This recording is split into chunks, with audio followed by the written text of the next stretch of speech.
Ito ang Bombo Radio Philippines. Fully digitalized. Numero 1 sa balita, komentaryo, drama at serbisyo publiko. Bombo Radio Philippines. Bombo Radio Philippines. Unmatched. Number 1 and most trusted source of news and information. Sa Radyo Bombo. Oras sa Bombo Radio Iloilo, Philippine Standard Time, 29 minutos na nakaligad sa takna sining las 11.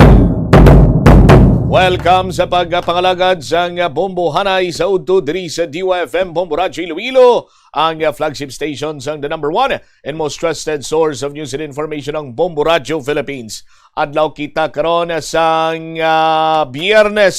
Biyernes mga biyan, Hunyo 19, tuig 2026. Thank God it's a Friday! Sa aton sining mga kasimanwa sa dugang sining mga balita kag impormasyon riman sa aton sining pagpangalagad. Istoryahan naton si DPWH Secretary Vince Dizon balikan ang proyektong ginpauntat or nauntat or binayaan whatsoever, pero subong humana ang ginatumod naton ining proyekto sa area sa distrito iya sang Mulo, no? So ang pahayag sila diri or ang statement ni Secretary Vince Dizon last time nga nagpadulong diri siya sa bahin sang syudad sang Iloilo is within 3 months dapat tapuson sang kontraktor. So natapos gid man bla kay sa mga informasyon nga aton sining nabaton balikan diri sang tiglikom sang Department of Public Works and Highways agod lang taon ang trabaho sang nasambitan sining proyekto. Sa dugang pa nga mga balita kag impormasyon, poultry nga ginareklamo sa banwa sang Dueñas, may inspection team nga na-assign para nga monitoron kung nagasunod gid man bala sa nagakaigo nga proseso kasunod sang reklamo sang pagtuhaw naman sang binilyon nga langaw. Sa dugang pa nga mga balita kag impormasyon, 2026 sa World Cup update. Tingwa naton nga makapagigangot sa aton siniyang international correspondent direktamente sa may Canada. Matapos sini banwa nga ti nagadaog diri ang Canada sa pinakalabing una nga kadalagan sang Canada sa sining World Cup game. Kung mayara sang kalipay, mayara man sang kasubo, bangod na kangkon sang serious injury ang isa sa mga masaligan man nga player sang Canada or 2026 FIFA Men's World Cup Canadian team, ining si Ismael Cuney. Nakangkon sang seryoso sining injury sa aton sinikron niya nga mga kauturan ginatawagan ning bittersweet victory para iya sa bahin sang Canada kay pisar sining nga laslasan nila sang anong kapuntos ang kontra sining Qatar, pero mayara naman sang serious injury nga natabo karon sa ila siniyang kaupdanan or sa ila siniyang kaupod. Sa aton sinikaron niya nga mga kasimanwa ni ma-advance na sa knockout stage mga biyan sa Group B ang Canada matapos sining ila iyang performance, no? Kadalagan na batok sa ila sining kasumpong pwede ni siya dayon makasulod na sa aton sini nga mga kasimanwa kung sino ang magdaog, no? Either victory or a draw against Switzerland mga kauturan. Meanwhile ang Qatar kinanglan sining perdihon ang Bosnia and Herzegovina agod nga may or makangkon sa tsansa nga maka-advance man sa aton sinikaron nga mga kauturan maka-advance sa group stage before sa World Cup. ang dako-dako sini nga palamang kutanon, no? Ining strikers nga sanday Sylar Larin and Jonathan David nga ti ini silang naka-score sa mga ginakabig important goals kag subong man nakatatak man ni nakahimo sa impressive club resume, pero si Larin ang na-miss niya ang 14 games or may 14 kampang nga wala ini siya makascore para sa Canada, samtang si David halin sa poor season with the Juventus, no? Bitin mga kasimanwa ang level sa panghampanganon sa iya sinigagin pakita dito iya sa may Frances League 1, no? Sa aton sinikaron nga mga kauturan. Ti sa opener banwa kontra nila ni Bosnia and Herzegovina ang Canadian head coach nga si Jess Marsh, no? Paumpisa niya nagkanto siya nagdirekta siya kay David. Dito ang iya sini nga go-to guy, no? Para iya nga maging striker sa bahin karon sa Canada, matapos nga nag-struggle man nga makahimo sa impact ginbuslan ini siya ni Larin, no? Nga kung sa diin nakascore sang equalizer, no? Nga nag-draw batok mga biyan sa Bosnia and Herzegovina, or Herzegovina, ti against Qatar. Si Marsh nag-switch mga biyan sa two-striker formation, no? Gindungan niya na si Larin kag si David sa aton sini nga mga kabombo. Grabe ang chemistry sang duha sa aton sini nga mga kauturan. Kaya mako nimo true or two-striker formation sa aton sini nga mga kauturan dito kag nakascore diri mga biyan sang makaduwa si David, isa si Larin, kag sige-sige ang ila sini iyang contribution sa goal mga biyan sang Canada, no? Pisa-pisar sini nga sa opening to ang tira ni David to mga biyan na save sang goalkeeper sang Qatar nga si Mahmoud Abunada, no? Ti ang rebound nagkanto kay Larin nga kun sa din ti iya sini nga gin pasulod gid sa aton sini karon nga mga kauturan. Ti mangon siho kita karon sa dugang sini iya nga mga impormasyon kag kumustahon taman dito ang sitwasyon karon sa bahin iya sang Canada. Sa sining maayo karon nga performance sang ilan sini iyang team para sa World Cup 2026. 36 minutos na nakaligad sa takna sining alas 11. Dako man sini kag or shall I say good news kay may ara sang dako nga rollback nga ginalantaw karon by Tuesday, June 23, 2026 sa aton sini karon iya nga mga kauturan kay nagnubo man kuno ang presyo sang produktong petrolyo. Ginalaw man ring maganubo ang presyo sa produktong petrolyo matapos sa sining US-Iran agreement, pero mga local prices or local pump prices ang sa gyapon magpabilin nga above pre-crisis level sandig sa Department of Energy. Sa aton sini karon nga mga kabombo so lauman, Bombo Chris, sa aton sini nga mga kuturan, pila na 8 pesos para sa diesel, sa gasolina pila ya 520, no? 529 sa aton sini nga mga kuturan. Ang rollback sang gasolina sa aton sini nga mga kabombo 520, sa kerosene 9 pila na 9 pesos. Ti dako gyud man nga rollback sa aton sini karon nga mga kabombo. Ti last time nga nagpagas ang kilala ni Bombo Chris ang per liter is 73, no? 73 pesos. So kung mag 73 pesos, minus 5 abi, mahimo na lang siyang muning budlay basta nga ang ako na nga paminsaron suwong nakaset sa mga ideya kag mga filosofiya bla why sa matics bo why sa matics 73 minus 5 68 sa aton sini nga mga kasimanwa mas dami guro ko ng mga numero bla itom na siya bubukres para nga do makita ko.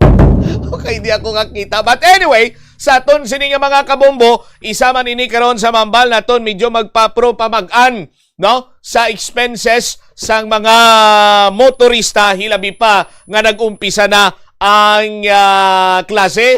Siyempre ni manlipod sa aton sini nga mga kuturan nga kalabanan, sa aton sini nga mga tagpalamati, mga kabombo naton tumalanaw ang may mga trabaho, may mga estudyante, may ginapa-eskwela, may ginadulong sa ila sini nga tagsa ka mga eskwelahan kag padulong sa ila sini nga tagsa ka opisina, no? Sa mga kuturan naton madamo na sumong sa nga ang mga kabombo naton nga nagapili, no? Ang ginapili sini nila isang mag-angkon sang kaugalingon sini nila iyang mga vehikulo, no? Katulad abisang motorsiklo, tricycle, ang iban sini iyang wala nagagamit sang gasolina ti dira na sila sa bahin karon sang ginatawag sini nga mga e-bikes, e-trikes, no? Amuning ila sini nga gamit as means of transportation. Ang iban sini naton mga kuturan bisan mga sulusikonhan lang basta komportable ang bugos sini nga pamilya. So every day sa aton sini nga mga kultura nagagamit sa nga gatong no back and forth eskwelahan, opisina, so on and so forth sa aton man sini karon nga mga kulturan. So medyo mabuhin-buhinan ang palasaanon sa pag-budget sa nga inyo sini nga pundo, sa inyo sini nga puluyan, monthly, weekly sini ninyo nga mga budget dira sa aton sini nga mga kabombo ti imbes sini nga damo gawang ginapreparar para iya sa gatong, no? Here comes the opening of classes, may ginapabalunan ikaw nga estudyante, so ang males diri sa gatong matransfer diri sa budget para sa balon sa mga estudyante. Sa aton sini nga mga kabombo ay bisan pa paano makapapro pamag-an sang palasanon sang ordinaryo sini nga Juan kag Juana de la Cruz nga nagapangabuhi sang tarong kag nagapakigbato sa maaslom kag mapait nga sitwasyon sang panggobyerno sang pungso da Pilipinas. Mapait, maaslom kag makahang. Sa aton sini nga mga kabombo, sino nagapantos sa mga ordinaryo sini nga pumloyo? Away-liwan kunti, no? Kitaman nagpili sa mga opisyales kay ginpangbutang naton sa gobyerno nga among nagapantos sa aton. Beautiful. 42 minutos na ang nakaligad karon sa takna sini nga las 11 diriman sa talatapahan diriman sa pagpangalagad sa programa Bombohanay sa udto sa DYFM Bombo Radyo Iloilo. Sa aton sini mga kabombo, hatagan ko lang sa nagakigo sini nga pagtamod, no? May mga information kita nga may pila ka mga kabanwahanan sa probinsya sang Iloilo, and at the same time, iambal ta hindi ta ni pagtago-tagoon, kay damor nga ginatago-tago ta ni, malitro ko ni, no? Ang guwaya sini karon, kita man sa gyapon ang maayawan kay kita ang maantos. May ara karon sang suspected nga kaso sang African swine fever. African swine fever. Sa probinsya sang Iloilo, suspected klaroon ko, suspected nga kaso sang African swine fever. May ara, no? Checkar naton ini sa karon sini matino sa liwat soliton ko suspected. Sa aton sini karon nga mga kabombo. Sa probinsya sang Guimaras, may ara man sang suspected, no? Nga kaso sang African swine fever. Now, nagapagigangot kita sa mga authorities, but siyempre gina-downplay, gina-deny, so on and so forth. But kung tago-tagoon yun sa aton sini nga mga kuturan, hindi lang ya kay kamong mapiktuhan, no? konti ang mga tawo nga wala sang ideya or ginhinaguan ninyo sang impormasyon mapiktuan sa aton sini mga kabumbong aman. Pananglitan abi nga may ara gid man way ta na pangayo nga may ara sang suspected case sang African swine fever sa aton sini nga mga kabumbo may experience na kita nga daan sadto pa, no? Ano nagakatabo? No, kung may ara sang infected sang ASF sa imo sini nga pigiri sa aton sini mga kuturan, no? Automatic ina siya malaptan amo, no? So paglapta para nga hindi mamordoy, para hindi mag-igod sa lunang ang tag-iya, iyawo na lang ang iya sini iyang baboy kag i-dispose. No? Sa aton sini nga mga kabumbuhuro ipsan lang, prepos lang pre, may isip baboy ko yawon na lang ni. Oh, daw mo na bla. Hindi nga daw muna bumbutsama. Amo gina ang matabo. Sa aton sini karon niya mga kabumbo. Now, kung hindi ni pag-report sa proper authorities, sa aton sini nga mga kabumbo, kag kung ang mga proper authorities naman magbinulay og kag tago-tagoon pa ini, posible nga maglapta ini adtong mga infected sang ASF, maihaw, mapalusot, mabaligya sa merkado, kanon sang tawo ang bilin, ipakaon man sa ila sini nga baboy. Sus Maria kagusip, lapta na ang African swine fever. Ubosay duman kita baboy kadya magamuna karon sa aton sini nga mga kabumbo. So much better sa mas temprano pa sa aton sini nga mga kauturan, no? Hatag na or ipagwa ng mga informasyon so that may mga nagakaigo kita iya nga mga pagkontrolar or para tingwaan aton nga hindi na maglapta, no? Ining balatian sa baboy sa aton sini karon iya nga mga kauturan. So mo nang ginapangayo naton, ginapangabay, nagaapilar kita sa aton sini nga mga kabumbo. Atensyon sa tanan sini nga mga alkalde sa probinsya sang Iloilo. Sikyaran nyo na da subong tawgi ang inyo sini nga municipal agriculturist, no? Nga ti upod kamo panyaga subong nga udto, istoryahan nyo base may na monitor na kamo nga mga kaso sang African swine fever or suspected or mambal naton abiya sa aton sini nga mga kabumbo sintomas pa lang. Now, may ara na sang mahimo gilayon nga mga precautionary measures.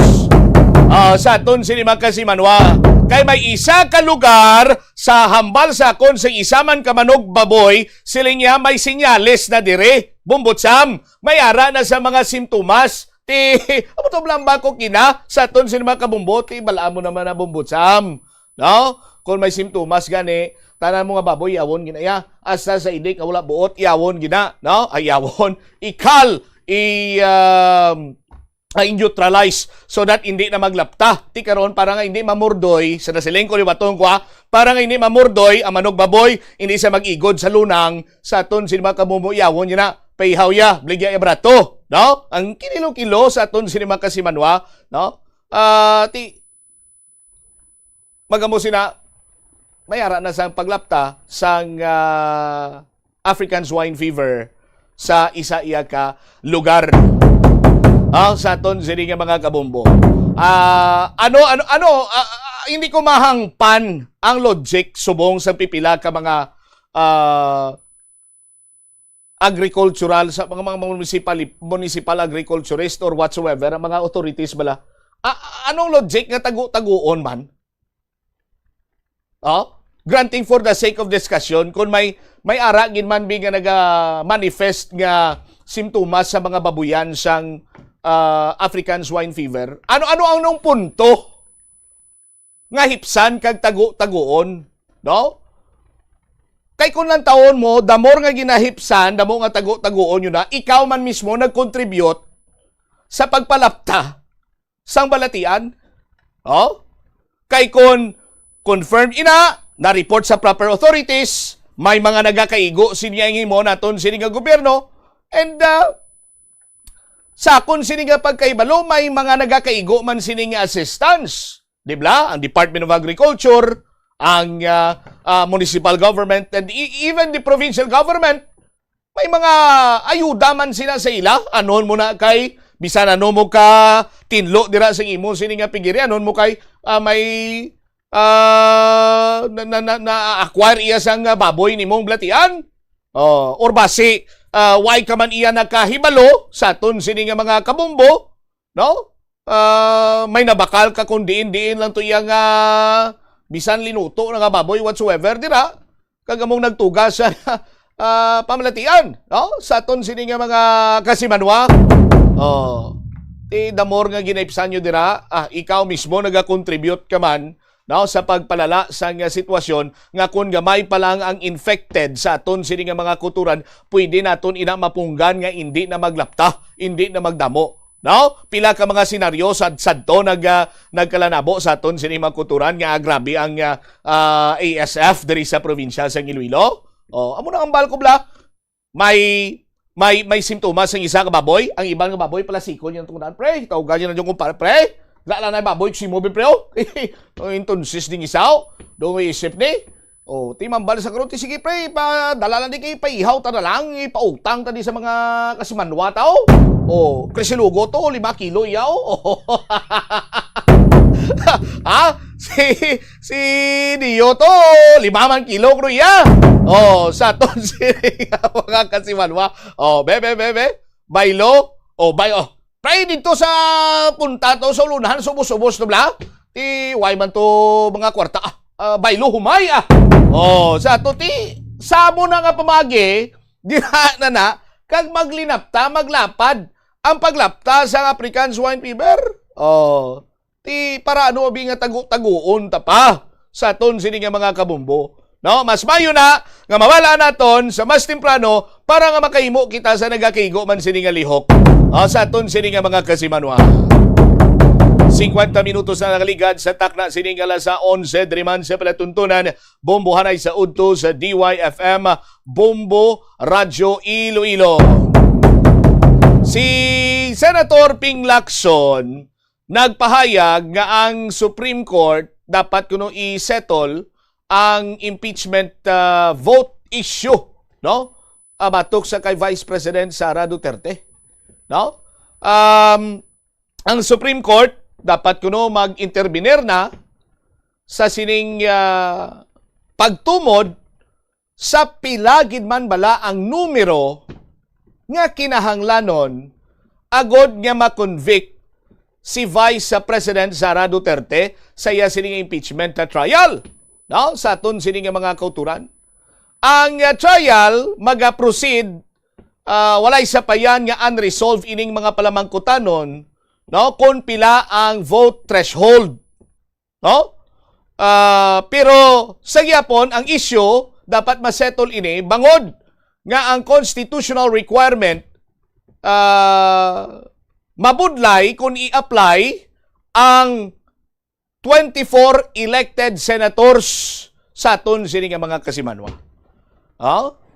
So kung sandig sa konstitusyon, all members sang Senado ang sarang iya nga makakonvict sa isa iya ka impeachable officer or official nga delisisyonan sang impeachment court. Now, ang 24, so ang 2/3 sini, sa aton sini nga mga kasimanwa is 16. So karon medyo mabudlay ang 16 kuhaon sa aton sini nga mga kasimanwa, no? Kung all of elected or all 24 elected senators mga kasimanwa. Now, ginaduso iya particularly sa bahin karon sang House Committee on Justice Chair si Representative Jervil Luistro. Gingamit ya adtong balasihan man bala sang Senate last time to conduct a quorum nga naka-elect sila sang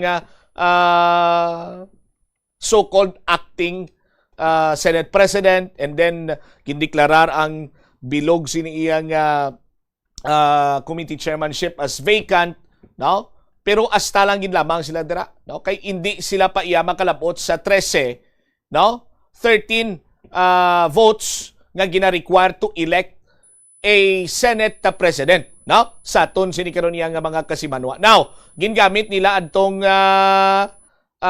din desisyonan sang Korte Suprema nga kung hindi or beyond the coercive powers, no, sang Senate nga mapakadto, no, ang miyembro ti hindi na ina siya malakip sa aton sini nga mga kuturan, no? Ti sa karon si Senator Bato missing in action, gapanago. Oh, si Senator Jingo Estrada preso, gindagdagan pa sa nga 90-day suspension sa Sandigan Bayan.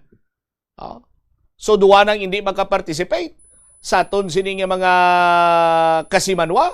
So ang numero karon is 22. No? Sa aton sini karon nga mga kasimanwa.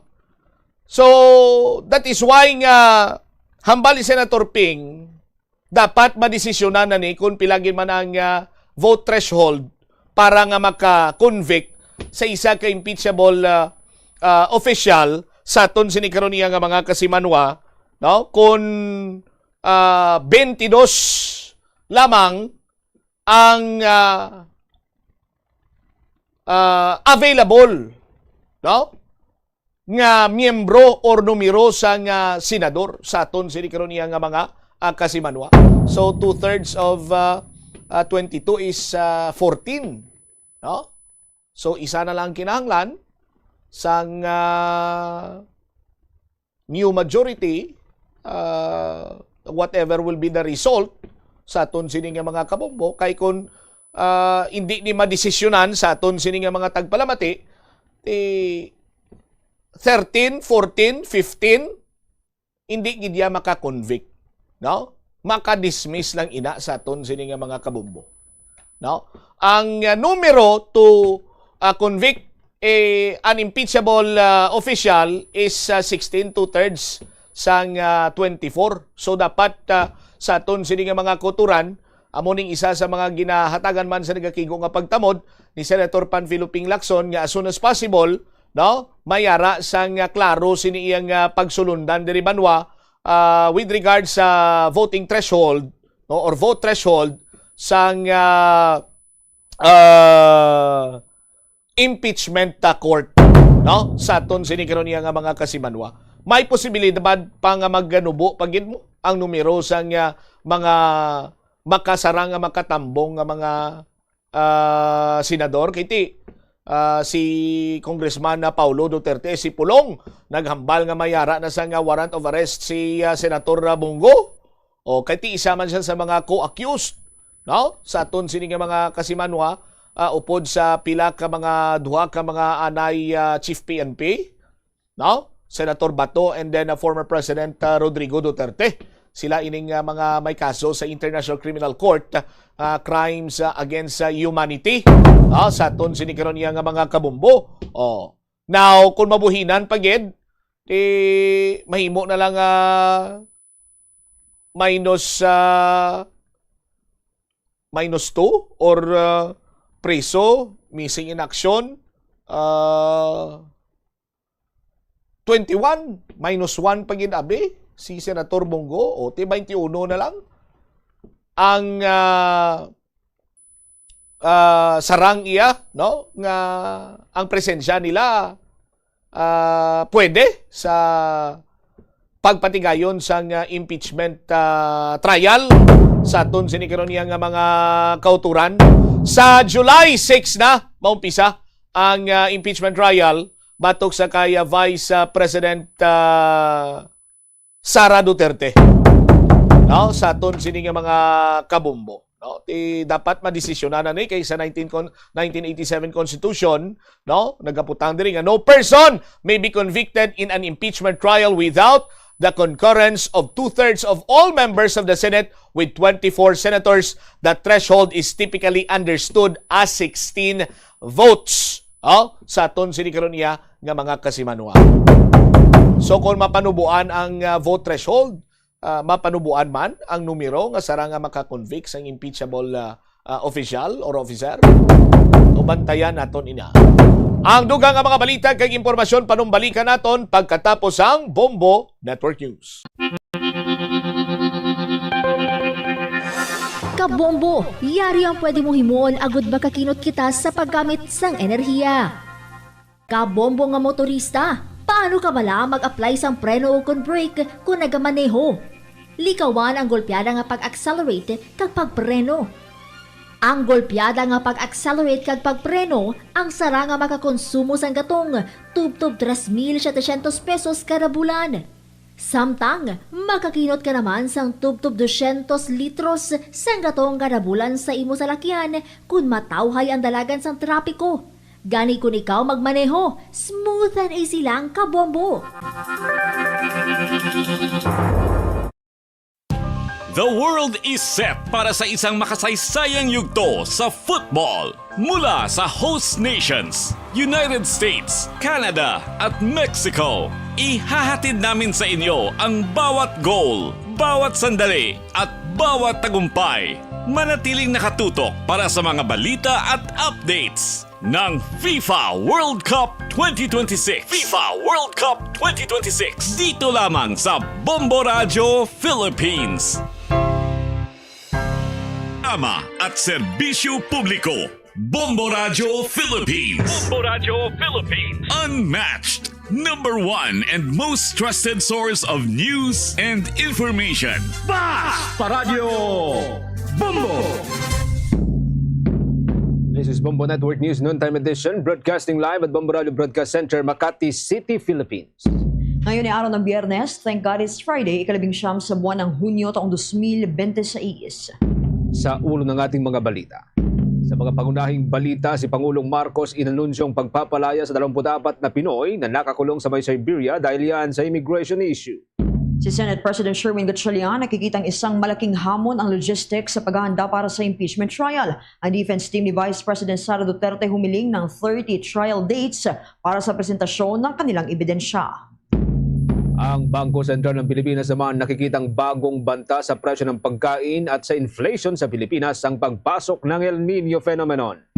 Bagong Chinese research vessel na mataan sa may Baho de Masinloc, ang Philippine government hinimok na muling maghain ng arbitration case. Sa ating weather update mamaya, isang bagyo maaari pong pumasok sa Philippine territory ngayong weekend. At sa ating international news naman, kasunduan ng United States at Iran maaring magbago sa balanse ng kapangyarihan sa Middle East. Abangan din sa ating FIFA update mga kabombo ang Canada nagdiwang sa makasaysayang unang panalo sa FIFA World Cup 2026. At live nationwide via satellite, dumako tayo sa detalye ng ating mga balita. Inanunsyo ni Pangulong Ferdinand Marcos Jr. ang naging kautusan ni Russian President Vladimir Putin hinggil sa pagpapalaya sa 24 ng mga kababayan nating Pinoy doon sa may Siberia na nakulong ng halos 9 na buwan dahil yan sa usapin ng immigration. Inilad ng presidente na kanyang nabuksan ang naturang issue sa kanilang bilateral meeting ni Russian President Putin. Ayon sa Pangulo, ikinagulat ng Russian leader ang sitwasyon ng 24 na Pinoy at lumalabas na hindi niya batid ang kanilang kalagayan. Napagalaman din na walang kasong isinampal laban sa mga Pilipino, ngunit nananatili silang nakakulong sa loob ng 9 na buwan at nangako naman ang Russian President na hahanap ng paraan upang maresolba ang sitwasyon ng mga Pinoy. Ayon sa Pangulo, nagsabi sa kanya si President Putin na nakita na nila kung ano ang sitwasyon.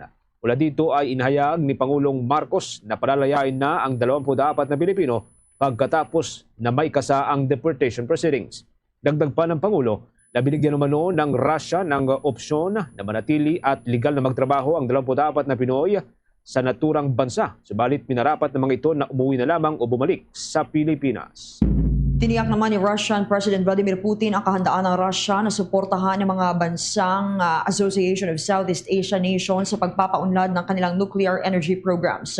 Sa joint press approach matapos ang ASEAN-Russia Commemorative Summit sa Kazan, sinabi ni Putin na handa ang state-owned nuclear corporation na Rosatom na magbigay ng teknolohiya at kaalaman para sa pagtatayo ng mga nuclear power plant.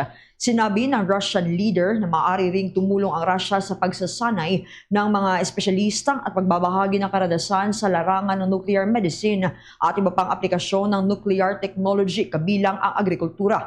Aniya bahagi ito ng mas malawak na layunin ng Russia na palawakin ang kooperasyon sa enerhiya at suportahan ang lumalaking pangangailangan ng mga bansa sa Southeast Asia. Dako tayo sa ibang mga usapin dito sa Pilipinas, mga kabombo. Binigyang diin ni dating Supreme Court Senior Associate Justice Antonio Carpio na may epekto sa pagboto sa Senado ang estado o sitwasyon ng isang opisyal na hindi nakapaglingkod dahil sa detention. Ayon kay Justice Carpio, kung ang isang senador ay nasa ilalim ng detention at hindi aktual na nakakapagganap ng kanyang tungkulin, maaari siyang ituring na hindi holding public office o hindi na nakapagtrabaho sa mata ng batas. Sa ganitong pananaw, sinabi niya na hindi dapat isama sa two-third voting requirement ang mga kasalukuyang nakakulong na mambabatas tulad nga ni Senator Jinggoy Estrada. Gayunpaman, naiba umano ang sitwasyon ni Senator Ronald Bato de la Rosa na hindi nasa kustodiya at patuloy ngayon na pinaghahanap at malaya rin na nakakakilos. Sa bahagi ito, kuha naman tayo ng mga karagdagang report sa bahagi ng Senado si Senate President Sherwin Gatchalian. Nakikita ang isang malaking hamon ang logistics sa paghahanda para sa impeachment trial ni Vice President Sara Duterte. Ma-report dyan si Bombo Angelo Aganan. Bombo Genesis, Bombo Jai, sinabi ni Senate President Sherwin Gatchalian na isa sa pinakamalaking hamon sa paghahanda para sa impeachment trial ni Vice President Sara Duterte ay ang logistics dahil sa limitadong espasyo umano ng Senado. Ayon kay Gatchalian, maliit lamang ang gusali ng Senado at parehong humihiling ang panig ng House Prosecution Panel at Defense Team ng kani-kanilang sariling holding o huddle room, media room at silid para sa mga staffs. Gayun din ang pangangailangan ng mga senador bilang hukom sa paglilitis. Dahil rito, inaasahan umano na magiging masikip at magiging hamon ang paggalaw ng mga tao sa isasagawang paglilitis sa Vice Presidente. Ipinunto din ng Senate President ang pangangailangan ng pagtutok sa seguridad, lalo pat magiging bukas ito sa publiko. Narito pakinggan natin ang mga bahagi ng pahayag ni Senate President Sherwin Gatchalian. That is the biggest challenge, the logistics portion. Kasi maliit ang Senado eh. Ang pinaka-problema natin dito, space. That is the biggest problem. Ang prosecution, gusto nila may sarili silang huddle room, may sarili silang media room, meron silang sariling staff, ang defense, ganun rin. Of course, yung senators, may sarili ring mga requirements. So it's very difficult. And then under the Constitution, dapat open pa to the public. So that's another security hazard. So we need to make do with our limited space. Kaya hingi nga ako ng pag-unawa sa inyo na yung movements will be very difficult, the space will be very difficult, but we'll try our best to accommodate everyone. No? Kasunod nito, Bombo Genesis, sinabi ni Gatchalian na una na silang nakipagpulong sa Armed Forces of the Philippines, Philippine National Police, Bureau of Fire Protection, Metropolitan Manila Development Authority, National Intelligence Coordinating Agency at maging sa lokal na pamahalaan ng lungsod ng Pasay upang tiyakin na handa ang lahat para sa impeachment proceeding. Bukod pa rito, nilinaw niyang mayroon ng mahigit 20 miyembro ng Philippine Marines ang maaaring deploy sa Senado, kaya't mahalagaan niya ang koordinasyon sa lahat ng sangkot na ahensya. Pagpapaliwanag ng Senate President, kilala at matas na opisyal ng gobyerno si Duterte, kaya't kinakailangang matiyak na sapat ang seguridad sa buong proseso ng paglilitis, lalo pat may mga banta din aniya laban sa institusyon. Muli pakinggan natin ang mga bahagi ng pahayag ni Senate President Sherwin Gatchalian.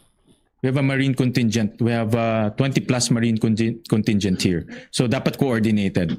No? So kahapon, if may nagpicture yata kahapon. So hindi lang naman Marines, andun ng MMDA, Pasay LGU, NICA, PNP, AFP, sino pa ba? BFP, Fire. No? So marami sila. We have to admit that the personalities involved are political entities or political personalities. So we have to make sure na covered ang security aspect nitong impeachment proceedings. No? Samantala sa usapin ng budget, wala naman umanong tiyak pananumero kung ilan ang magagastos sa pondo sa magiging impeachment trial ng bise. Ngunit tiniyak naman ni Gatchalian na magiging minimal lang ito sapagkat sa Senado lang umano ito isasagawa. Tanging ang madadagdag lang umano sa gastos ay ang dagdag seguridad upang masiguro na ligtas ang proseso ng paglilitis kay Duterte. At yan muna ang mga latest updates mula dito sa Senado. Ako si Bombo Angelo Aganan and this is Bombo Radio Philippines, the #1 and most trusted source of news and information. Basta Radio, Bombo! Sa usapin pa rin po ng impeachment trial mga kabombo, mula po dyan sa may mataas na kapulungan, dako tayo sa House of Representatives. Si Representative Adyong at Renico, labing hindi sapat ang pagdalo sa pre-trial kung wala daw paliwanag doon sa mga alegasyon. Habang ang Defense Counsel naman ni Vice President Sara Duterte, humiling ng 30 araw o itong tinatawag na 30 trial dates para lang sa kanilang presentasyon ng kanilang hawak na ebidensya. May live report si Bombo Annalise Soberano. Bombo Genesis mula dito sa House of Representatives. Naging maayos ang isinagawang pre-trial conference matapos dumalo at magsumite ng pre-trial brief ang kampo ni Vice President Sara Duterte. Ito ang inihayag ni Representative Zia Alonto Adyong at Representative Renico. Ayon sa dalawang trial spokesperson, nakilahok ang depensa sa lahat ng yugto ng pagtalakay ng mga issue at pagmamarka ng mga ebidensya. Pero gayunpaman sinabi nila, iba ang simpleng pagsunod sa proseso kaysa sa pagbibigay ng malinaw na sagot sa mga alegasyong nakasaad sa impeachment complaint. Binanggit ni Representative Adyong ang mga tanong tungkol sa umunay paggamit ng mahigit 400 million confidential at intelligence fund, mga alegasyong hindi maipaliwanag na yaman at mga hindi umano na ideklarang ari-arian sa SALN. Ayon pa kay Adyong, bagamat sumusunod ang depensa sa mga kautusan ng impeachment court, hindi pa umano ito na ipapakita ang kahandaang magbigay ng mga paliwanag o maglatag ng mga kontra-ebidensya laban sa mga alegasyon ng prosecution. Dagdag pa niya, mahalaga na marinig ng publiko at ng impeachment court ang mga sagot sa mga isyong ibinabato laban sa Vice President. Pakinggan natin si Representative Zia Alonto Adyong. Willingness in complying are somehow different. No? Yes, they're complying with the notice and or directive of the court, but the question is, are they really willing to provide the court with an explanation? Yun ang tanong. Bakit wala ang explanation but walang specific na counter arguments, contravening evidence to belie or to, challenge the allegation of the prosecution as contained under the articles of impeachment? Nakita natin, hindi siya sapat para sabihin natin na meron na talagang willingness to really offer their explanation to the public and to the impeachment court. Yun ang nakikita natin na observation natin at this point in time. Wala namang itinakdang bilang na trial days ang panig ng prosecution sa kanilang pre-trial brief. Gayunman, humiling anya ang depensa ng 30 trial days para sa presentasyon ng kanilang ebidensya. Ayon kay Kabataan Party List Representative Renico, pabor ang prosecution panel na magkaroon ng mabilis ngunit patas na pagdinig sa impeachment case laban kay VP Sara. Ipinaliwanag nito na kung 3 araw kada linggo ang pagdinig, simula July 6, maaring tumagal ng 3 hanggang 4 na buwan ang paglilitis.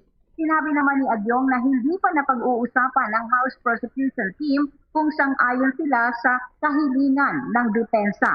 Anya, ang mahalaga ay magkaroon ng sapat na panahon upang mailahad ang mga ebidensya at mabigyan ng pagkakataon ang impeachment court na makapagpasya ng patas at walang hindi kinakailangang pag-antala.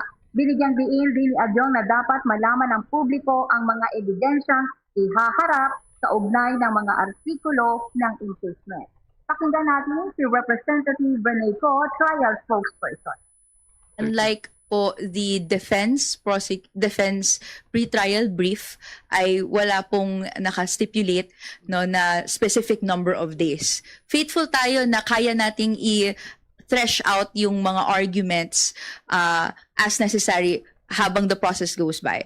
Although, yung sa defense nga po ay meron pong specific request for meron silang 30 trial dates. 30 trial dates na hinihingi.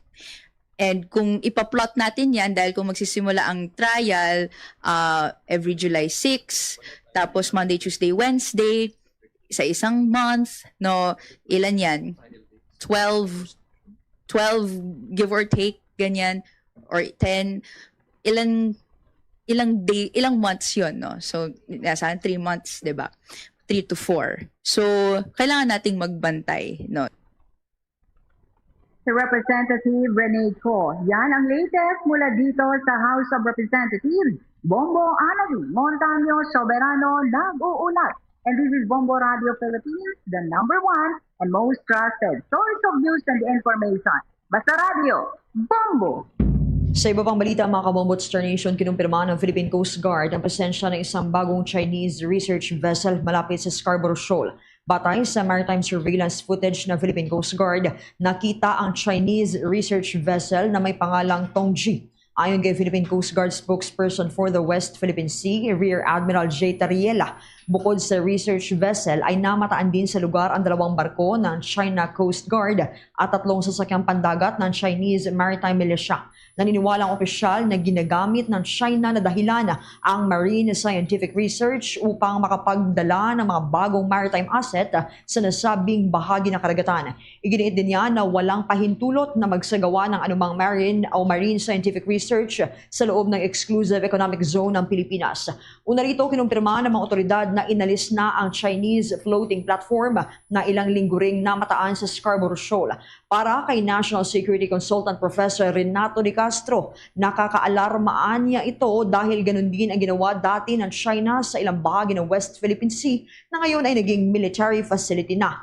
Narito pakinggan natin ang pahayag ni Professor Renato De Castro. Unang-una ho kasi talagang seryoso to kasi ginagawa mo naman po sa atin ng mga Chino yung pananakop nila at panlilinlang.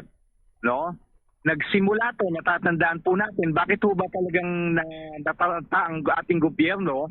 Dahil ho natatandaan pa ho ng marami nating kababayan at ang gobyerno ho, yung ginawa ho sa atin ng mga Chino noong 1996. Natatandaan po natin, nakita natin may mga struktura na kahoy lamang sa mischief rate noong 1996. Ang sabi ho na sa atin ng mga Chino, gagawa lang ho sila ng fisherman shelter. Eventually ho, ginawa nila, nagtayo ho sila ng artificial island at ginawa nilang base militar, ang mischief reef, no? Nakita uli ho natin yan na posibleng mangyari dahil nagkukonduct na ho sila ng scientific survey sa Baho de Masinloc. Security Consultant Professor Renato De Castro sa panayam ng Bombo Radio Philippines. Sa kaugnay pang balita na nawagan si former Supreme Court Senior Associate Justice Antonio Carpio sa pamahalaan agad magsampa ng panibagong arbitration case laban sa China kaugnay ng mga aktibidad nito sa Baho de Masinloc o Scarborough Shoal. Ayon kay Carpio, dapat questionin ang deklarasyon ng China na isa umanong nature reserve ang shoal. Anya kinilala sa 2016 arbitral ruling na tradisyonal itong pangisdaan ng mga mangingisdang Pilipino, Chinese at Vietnamese, kaya't hindi ito maaring ideklara ng Beijing nang walang pahintulot ng iba pang mga bansa. Ipinahayag din ni Carpio ang pangamba na ang dating inilagay na Chinese floating platform ay maaring bahagi ng plano ng China na tuluyang okupahin ang lugar katulad ng nangyari sa Mischief Reef na kalaunay naging military base. Bagamat inalis na ang naturang floating platform, sinabi ni Carpio na maaari lamang itong palitan ng mas malaking estruktura sa hinaharap. Dahil dito iginiit niyang kailangang kumilos na agad ang Pilipinas bago pa makapagpatayo ang China ng permanenteng pasilidad sa Baho de Masinloc. 18 minuto makalipas ang alas 12 ng katanghalian. Tiniyak ni Senate President Sherwin Gatchalian na handang isumite ng Senado sa Korte Suprema ang lahat ng kinakailangang mga dokumento kaugnay ng hinihinging record ng Solicitor General hinggil yan sa pambansang pondo o pambansang budget. Ang pahayag ay kasunod pa rin ng hakbang ng Office of the Solicitor General na humiling sa Supreme Court na busisiin ang mga tala ng budget process sa mga nakaraang taon, particular na ang mga insertion o dagdag bawas na isinagawa sa Bicameral Conference Committee. Ayon kay Senator Gatchalian, walang dapat ikabahala o itago ang Senado dahil transparent at kompleto ang kanilang mga talaan. Dagdag pa niya lahat ng deliberasyon, transcript at amendments ng mga senador sa 2016 o 2026 national budget ay pampublikong naka-upload at maaaring makita sa official website ng Senado ng Pilipinas. Ang issue ng BICAM insertions ay matagal nang binabantayan ng ilang sektor dahil huyan sa mga alegasyon na umunoy hindi malinaw na pagbabago sa budget figure sa final stage ng pagpasa ng General Appropriations Law. Samantala, naniniwala naman ang House Private Prosecutor na si Attorney Lorna Capuna na malaki ang posibilidad na makatulang guilty si Vice President Sara Duterte sa nalalapit itong impeachment trial dahil sa lakas ng ebidensyang nakalap ng prosekusyon. Ayon kay Attorney Capuna, sapat ang mga dokumento at testimonya na nakalap sa pagdinig ng House Committee on Justice upang patunayan ng 4 na articles of impeachment. Iginiit din niya na walang bahid ng politika ang kasong inihain laban sa Vice Presidente at itinangging kumikilos ang prosekusyon sa dikta ng Palasyo Malacanang. Binatikos din niya itong depensa ni Vice President Sara Duterte na anya ay nakatuon lamang sa mga procedural and constitutional issues sa halip na direktang sagutin ang mga aligasyon. Hinikayat din niya ang Vice Presidente na personal na humarap sa impeachment court bagamat maari pa ring magpatuloy ang paglilitis kahit hindi ito dumalo. Sa ibang mga balita ho tayo mga kabombo, dako tayo dyan sa may Bangko Sentral ng Pilipinas. Ang maliliit na rate hikes mas pabor sa Bangko Sentral para humaiwasan daw yung biglaang shock sa merkado habang isa na namang banta sa presyo ng pagkain at inflation ang bago kong nakikita ngayon ng Bangko Sentral ng Pilipinas. Ito yung papasok na El Nino phenomenon. May live report si Bombo Isa Cotoner. Bombo Genesis, Bombo Jai, posible pa rin ang pagtaas ng interest rates dito nga ayon yan sa Bangko Sentral ng Pilipinas upang mapanatili nga ang target na inflation sa 3%. Ayon kay Bangko Sentral ng Pilipinas Governor Eli Remolona, sinabi niyang maaaring magtaas muli ang Bangko Sentral ng Pilipinas ng 25 hanggang 50 basis points depende yan sa mga susunod na economic data. Gayunman, sinabi ng Bangko Sentral ng Pilipinas Chief na mas pinipili ng central banks ang maliliit na pagtaas na tig 25 basis points upang maiwasan ang biglaang shock sa merkado. Ayon pa kay Remolona, ang malalaking rate hikes ay maaaring magdulot ng instability sa financial markets lalo na kung kakailanganin bawiin agad ang mga ito. Binigyan din niya na patuloy nilang binabantayan ang second round effects ng oil price shocks. Ito ang pagkalat ng pagtaas ng presyo ng langis sa iba pang produkto at serbisyo gaya ng pagkain, pamasahe at kuryente. Kaugnay niyan, pakinggan natin ang tinig ni Bangko Sentral ng Pilipinas Governor Eli Remolona. Yeah, given the uncertainty, depends on the kind of uncertainty you face. You might want a bigger hike because you want to prevent the anchoring of inflation. But if that's not a big issue, and for now it's not a big issue, then you could go with what I call baby steps, so that if something new unexpected happens, you can always adjust. We can always have an off-cycle meeting. We can do 50 basis points if necessary. The problem with big moves is it tends to disturb the markets if you reverse them. So it's better to do small moves in the same direction than a big move up and then a big move down. Dagdag pa rito, isa ring malaking banta sa inflation ang pagdating nga ng El Nino. Ayon kay Remolona, hindi pa lubusang naisama sa inflation forecast ng Bangko Sentral ng Pilipinas ang posibleng epekto ng matinding tagtuyot.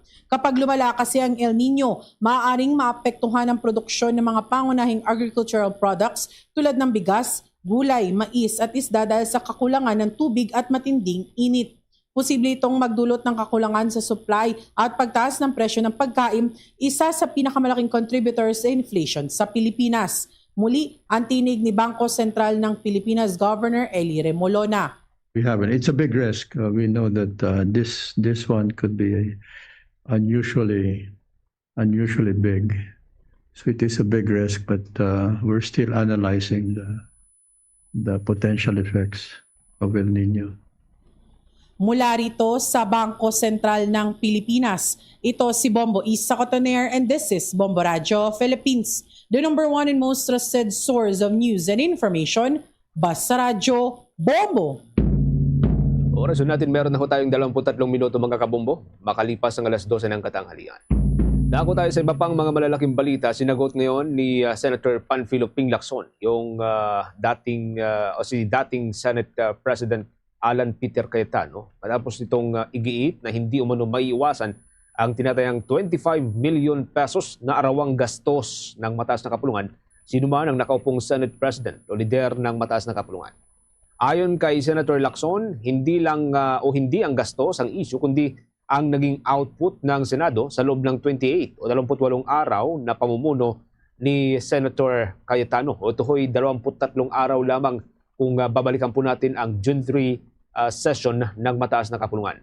Anya, sa halip na magsagawa ng mga sesyon, plenaryo at magpasa ng mga panukalang batas, nauwi umano sa boycott ang sesyon at online live streaming ang mga naging aktibidad ng dating Senate President.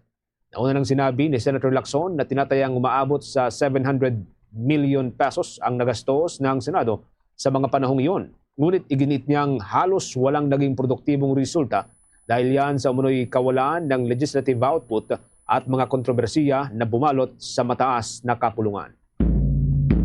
Samantala, sa ibang mga development update po tayo mga kabombo dito po sa naganap na magnitude 7.8 na lindol dyan sa may bahagi ng Mindanao. Umabot na sa mahigit 1.36 billion pesos. Yan hong naitalang pinsala sa infrastruktura, dulot pa rin po ng naturang lindol na sumentro nga sa may Maasim, Sarangani at tumama hanggang sa makarating na probinsya. Yan po yung nangyari noong June 8. Batay po ito sa datos ng National Disaster Risk Reduction and Management Council. Mas mataas ito kumpara sa 1.29 billion pesos na naitala kamakailan o noong June 17 to be exact. Apektado ho ang iba't ibang mga rehiyon tulad ng Zamboanga Peninsula, ang Davao Region, ang Sorsogon at maging ang Bangsamoro Autonomous Region in Muslim Mindanao, kung saan umabot na sa 799 yung mga naitala na infrastrukturang nasira. Ayon pa sa ulat ng naturang konseho, higit sa 61 kabahayan ang napinsala habang mahigit 13,600 naman ang truyang nawasak. Natili naman ang bilang ng mga biktima sa 78 patay o 78 mga nasawi. Para po sa mga viewers natin, nakikita ho ninyo sa inyong mga screen. Ito hong listahan mga kabombo na opisyal na nilabas ng National Disaster and Risk Reduction Management Council ngayon pong araw na ito. 1,339 naman yung natukoy na sugatan at 32 katao yung pong nawawala o patuloy na pinaghahanap. Hanggang sa ngayon, ayon po sa National Disaster Risk Reduction and Management Council, ay patuloy pa rin sa verifikasyon dyan sa naturang mga figures, sa mga numbers na ating nabanggit. Kuha pa tayo na iba pang balitang tinutukan ng ating mga kasamahan. Itong obligasyon ng mga eskwelahan o na pangalagaan ng mga estudyante ipinaalala ng Department of Justice. Kapabayaan naman ng isang universidad sa pagkasawi ng 2 student athlete, sisilipin ang nasasabing ahensya. May report si Bombo Grant Hilario. Ipinaalala ng Department of Justice sa mga eskwelahan ang kanilang responsibilidad o obligasyon pangalagaan ang mga estudyante. Ayon kay Justice Secretary Attorney Frederick Vida, hindi dapat makalimutan ng mga institusyon o paaralan ang tungkulin nito lalo na sa mga estudyanteng ipinagkakatiwala ng mga magulang. May tinatawag niya raw kasing substitute parental authority sa oras na sa loob ng eskwelahan ang mag-aaral na siya ng mga nagiging dahilan o nagiging responsibilidad ng naturang universidad. Giyat ng kalihim, nasaklaw ng obligasyong ito, mapa-curricular o miskin non-curricular activities man na mag-aaral sa kanilang pinapasukang paaralan. Kung kaya't ibinahagi ni Justice Secretary Vida na kanila nang sinisilip o iniimbestigahan ang pananagutan ng universidad sa pagkamatay ni na Rene Baterbonia at Divine Adeli, kapwa manlalaro ng Ateneo Blue Eagles basketball team. Ating pakinggan si Attorney Frederick Vida, ang kalihim ng Department of Justice. At ang isa rin dapat natin tingnan, iba, yung obligasyon ng mga eskwelahan. No? Tandaan natin sa mga eskwelahan o educational institutions, pag inihatid mo yung anak mo, diba, sa school, may mga anak ako, diba? Pag inihatid mo yung anak mo sa school, pumapasok yung substitute parental authority. Diba? At dito papasok yung obligasyon at responsibilidad ng school authorities. Curricular man o non-extracurricular yung activities. Tulad nito, lumalabas sa lahat ng information sa atin. It's a university acknowledged activity. So tinitingnan po natin. Susuriin niya rito ng mga investigador, hindi lamang ang pananagutan ng coach ng koponan, kundi kasama maging ang universidad at iba pang responsable. pati ang pagpili sa lugar kung saan isinasagawa ang aktibidad na hantong sa pagkamatay ng 2 atleta ay kabilang din sa mga iniimbestigahan para matukoy kung nagkaroon ng kapabayaan at pagkukulang. Muli si Attorney Frederick Vida, ang kalihim ng Department of Justice. Of course, titingnan kung yung liability ng eskwelahan, liability nung involved, liability nung coach. Sino bang involved dun sa activity? May kapabayaan ba? Meron bang direkta na aksyon? Meron bang active o meron bang pagkukulang sa dapat ay pag-iingat na ginawa niya? Sa pagpili po ng lugar, ang pinili bang lugar ay sobrang peligroso. Bakit nyo dyan dinala? Ito po yung tinitingnan. Gayun pa man, titigawin umuno ng Department of Justice na kanilang hindi pababayaan ang kaso at siguraduhin nakabase ang investigasyon sa mga nakakalap na ebidensya. Bombo Grant. Yes, Bombo Genesis. Oo. Meron ng inisyatiba ang National Bureau of Investigation. Although sa unang patawag ay hindi nga dumalo si Coach Baldwin. And then ngayon, ang sabi ng National Bureau ay i-reset itong pagpapatawag sa kanya. Ngayon, bakit papapasok ang Justice Department? Anong separate line of investigation na kanilang nakikita dito? Bombo Genesis, ang pahayag ni Justice Secretary Vida ay yung pagtitiyak na natututukan yung kaso at hindi napapabayaan. Magugunitan nga natin na inatasan yung National Bureau of Investigation na mag-focus sa investigasyon o magkaroon ng espesyal na pagsusuri patungkol dito, kung kaya't may isa pang ulit na binigyan din ng kalihim na tinututukan ng kaso at iniimbestigahan ang mga anggulo kung saan tutukuyin ang katotohanan sa likod ng pagkawala ng 2 atletang basketballista. Pero hindi na sila bubuo ng isa pang panel o isang task force kasi ang ginawa doon sa halimbawa sa may Senado, pumasok na ang National Bureau of Investigation, nag-imbestiga sila, nag-imbestiga rin ang Criminal Investigation Detection Group, and then ang ginawa pa ng Justice Department, bubuo ng Special Panel of Prosecutors. Hindi naman gagawa ulit ang Justice Department ng panibagong pagbuo ng Panel of Prosecutors para imbestigan ito. Sa kasalukuyang Bombo Genesis ay wala pang ibinabahaging ganitong inisyatiba o aksyon ang Justice Secretary. Ngunit dito titingnan pa kung ano yung mga kaso o reklamo na pwedeng mabuo sa pag-iimbestiga ng National Bureau of Investigation. At matapos ito ay posibleng ihain dito sa Justice Department ang anumang reklamo na posibleng maisampa laban sa mga responsableng individual. Bombo Genesis. Okay. Isa pang katanungan, one last question, Bombo Grant. Kasi kahapon yung isa sa mga nai-report mo ay tungkol doon sa pahayag ng Justice Department doon sa sinasabing warrant of arrest laban kay Senator Christopher Bongo. Kahapon yun. Pero ngayong araw, may development ba? May statement ba? Panibagong statement ng Justice Department? Kung possibly natanggap na nito ang warrant, kung meron man, tulad ng sinasabi ngayon ni Davao Representative Pulong. Bombo Genesis, katulad lamang din ng verifikasyon na ibinahagi ng Justice Department na nanatili ang kanilang posisyon na wala pang formal o opisyal na komunikasyon ang International Criminal Court patungkol sa pag-i-issue ng panibagong mga arrest warrant laban sa ilan pa mga co-perpetrator ng dating Pangulong Rodrigo Duterte. Ngunit ating ito pang patuloy na itatanong sa departamento o ahensya para matukoy kung meron bang panibago o pinaka-latest na impormasyon patungkol sa arrest warrant laban partikular kay Senador Bongo. Pero wala diyan yung kanyang mga wala diyan yung kanyang mga supporter kasi maalala ko yung mga report mo sa nakalipas nung mga nagkaroon ng mga issue na nailabas na yung arrest warrant laban kay Senator Bongo. Nagtungo diyan sa Justice Department or even sa Supreme Court ang mga supporter ni Senator Bato. Ngayon wala diyan mga supporter ni Senator Bongo. Sa patuloy na pag-antabay ng Bombo Radio Philippines o ng team ng Bombo Radio dito sa Korte Suprema at maging dito sa Department of Justice ay nananatiling payapa ang lugar at kasalukuyan natin tinitignan kung meron paparating dito. Ngunit ang ating pa lamang na pagbabatay na pahayag mula sa naturang senador na si Senator Bongo ay yung kanyang pahayag na ipinagpapasa Diyos na lamang niya ang naturang issue. Bombo Genesis. Okay, sige. Maraming salamat. From time to time, maki-update tayo kung ano mga development dito. Maraming salamat. Ingat ka dyan, Bombo Grant. Para sa Bombo Network News, ito si Bombo Grant Hilario. And this is Bombo Radio Philippines, the #1 and most trusted source of news and information. Basta Radio. Bombo! Bombo Weather Update! Abiso ho muna sa lagay po ng ating panahon mga kabombo. Inasahan pong papasok sa Philippine Area of Responsibility ang isang bagyo ngayon pong weekend. Ito matapos ng ganap na lumakas ang low pressure area sa silangan po ng ating bansa. Namata nito sa layong 1,850 kilometers at yan ho ay sa silangan ng Eastern Visayas. Taglay ng bagong sama ng panahon, ang hangin na umaabot na ng hanggang sa 55 km per hour. At yan po ang lakas nito malapit sa gitna, habang yung pagbugso naman ay umaabot na ng hanggang sa 70 kilometro bawat oras.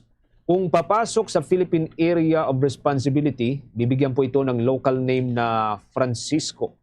Mababa ho ang tsansa na maglandfall ang bagong bagyo, ngunit maaari pong palakasin nito ang hanging habagat na magdadala ng mga serye ng pagulan sa Palawan, Visayas, hanggang dyan sa may bahagi ng Mindanao. Bombo International News. Naniniwala ang ilang eksperto na maaaring magbago ang balanse ng kapangyarihan sa Middle East matapos labdaan ni United States President Donald Trump at Iranian President ang kasunduang magwakas sa 3 buwang digmaan ng dalawang bansa. Sa ilalim ng kasunduan, pinalawig ng 60 days ang tigil putukan upang bigyang daan ang negosasyon sa pangmatagalang kasunduan kabilang ang usapin sa nuclear program ng Iran. Gayunman, ikinabahala ito ng Israel at ayon sa ilang Israeli analyst na sa halip na mapahina ang Iran, tila lalo pa itong nabigyan ng pagkilala at mas malawak na impluensya. Nagpahayag din ng pangamba ang ilang bansang Gulf sa posibleng paglakas ng Iran sa rehiyon. Ngunit ayon sa Middle East expert, mas mabuti pa rin ang kasunduang ito kesa sa panibagong digmaan na maaaring magdulot ng mas malaking krisis sa rehiyon. Bagamat itinuturing itong malaking hakbang tungo sa kapayapaan, sinabi ng mga eksperto na ang tunay na pagsubok ay nasa pagpapatupad ng kasunduan at sa mga susunod na negosasyon.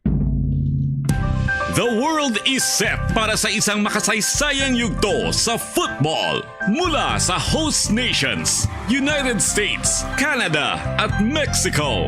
Ihahatid namin sa inyo ang bawat goal, bawat sandali at bawat tagumpay. Manatiling nakatutok para sa mga balita at updates ng FIFA World Cup 2026. FIFA World Cup 2026. Dito lamang sa Bombo Radio Philippines. Sa ating update sa nagpapatuloy ng FIFA World Cup 2026, mga kabombo, nag-uumapaw ho ngayon ang kasiyahan ng buong Canada matapos ng makuha ang kanilang kauna-unahang panalo sa FIFA World Cup laban sa Qatar. Yan ay sa dominanteng panalo na 6-0 at ginanap po yan sa Vancouver. Ang makasaysayang tagumpay ay nagpasiklab ng pambansang selebrasyon mula ho sa mga lungsod hanggang sa mga kilalang landmark gaya ho ng Niagara Falls. Sa laban, pinangunahan ni Jonathan David ang kupunan sa pangitan po ng isang hat-trick habang nagdagdag ng mga goal sina Sile Larin at Nathan Saliba kasama ang isang own goal mula ho sa Qatar. 2 red card ang ibinigay ho sa Qatar, mga kabombo, na naglaro ng kulang sa tao o kulang sa mga player dahilan upang mas lalo pang lumamang ang Canada. Kasabay ng tagumpay, libo-libong fans naman ang nagtipon sa iba't ibang mga lugar. Ang panalo ay itinuturing na makasaysayan dahil ito ho ang unang pagkakataon na makapagtala ng tagumpay ang Canada sa World Cup matapos ang kanilang debut noong 1986 at muling paglahok noong 2022 na parehong walang panalo. Bukod sa pagbibigay ng pambansang pride, inasaang magdadala ito ng mas malawak na interes sa football tulhos sa bansang tradisyonal na nakatuon sa ice hockey at maging sa larong baseball. Bombo Entertainment News. Tinawag ng aktres at beauty queen na si Bianca Manalo ang pagkahalal ni Senator Sherwin Gatchalian bilang well-deserved. Tuluyang nahalal bilang Senate President si Gatchalian itong June 17 matapos siyang suportahan ng 13 senators daan upang tuluyang mapatalsik si Senator Alan Peter Cayetano bilang Senate Leader. Sa kanyang post online, binati ni Manalo ang kanyang dating partner kasabay ng pagsasabing mananatili siyang proud dito sa current Senate President. Ayon pa kay Manalo, kailangan pangangailangan ng Pilipinas si Gatchalian. Nagsimulang mag-date ang dalawa noong year 2018, ngunit tuluyan ding naghiwalay kamakailan. Meron na lamang po tayong 21 minutes bago po sumapit mga kabombo hanggang alauna ho ng hapon. Dako tayo dyan sa may Philippine National Police. Pag-aaralan po ng Pambansang Pulisya ng Pilipinas ang hirit ng National Police Commission na gawing madali at mabilis ang pagkuha ng gun license para huyan sa mga responsableng magmamayari ng baril. May update po dyan si Bombo Jovino Galang. Walang tigil ang kampanya ng Philippine National Police laban sa mga loose firearms sa bansa. Sinabi ni Police Brigadier General Aden Lagradante, ang hepe ng Philippine National Police Civil Security Group, na may mahigpit silang ugnayan sa iba't ibang ahensya para tuluyang masukol ang pagkalat ng mga iligal at hindi lisensyadong mga baril sa bansa. Isa sa mga ginagawa nila ngayon ay ang pagkakaroon ng Oplan Katok, kung saan kanilang pinupuntahan ang mga residente na hindi pa nakapag-renew ng kanilang mga personal na mga baril. Of course, tuloy-tuloy naman yan. We are continuously doing our campaign against loose firearms. At of course, malaking tulong dyan ang ginagawa natin sa, lalo na sa firearms and explosives office. Tuloy-tuloy yan for the purpose na dapat yung renewal at yung updating natin ng mga those na hindi pa nakapag-renew ay ma-address natin through that katok. Well, of course, unang-una, ayaw natin na may mga loose firearms. Take for example, may mga incident o may krimen at nagkaroon ng evidence na iwan yung firearms, hindi natin ma-locate ang suspects if we don't have the yung recording or maybe data system tayo na madali nating ma-locate kung sino man yung suspect because of the firearms or yung cartridges na na-recover natin doon sa. Sang-ayon din si Police Brigadier General Alagradante sa panukala ng National Police Commission na gawing madali lamang at istrikto ang pagpaparehistro at pagkuha ng mga lisensya ng baril sa mga tinatawag na responsible gun owners. Of course, correct. Yun man ang gusto natin, no? Para maging efficient, especially in renewal of licenses and firearms registration.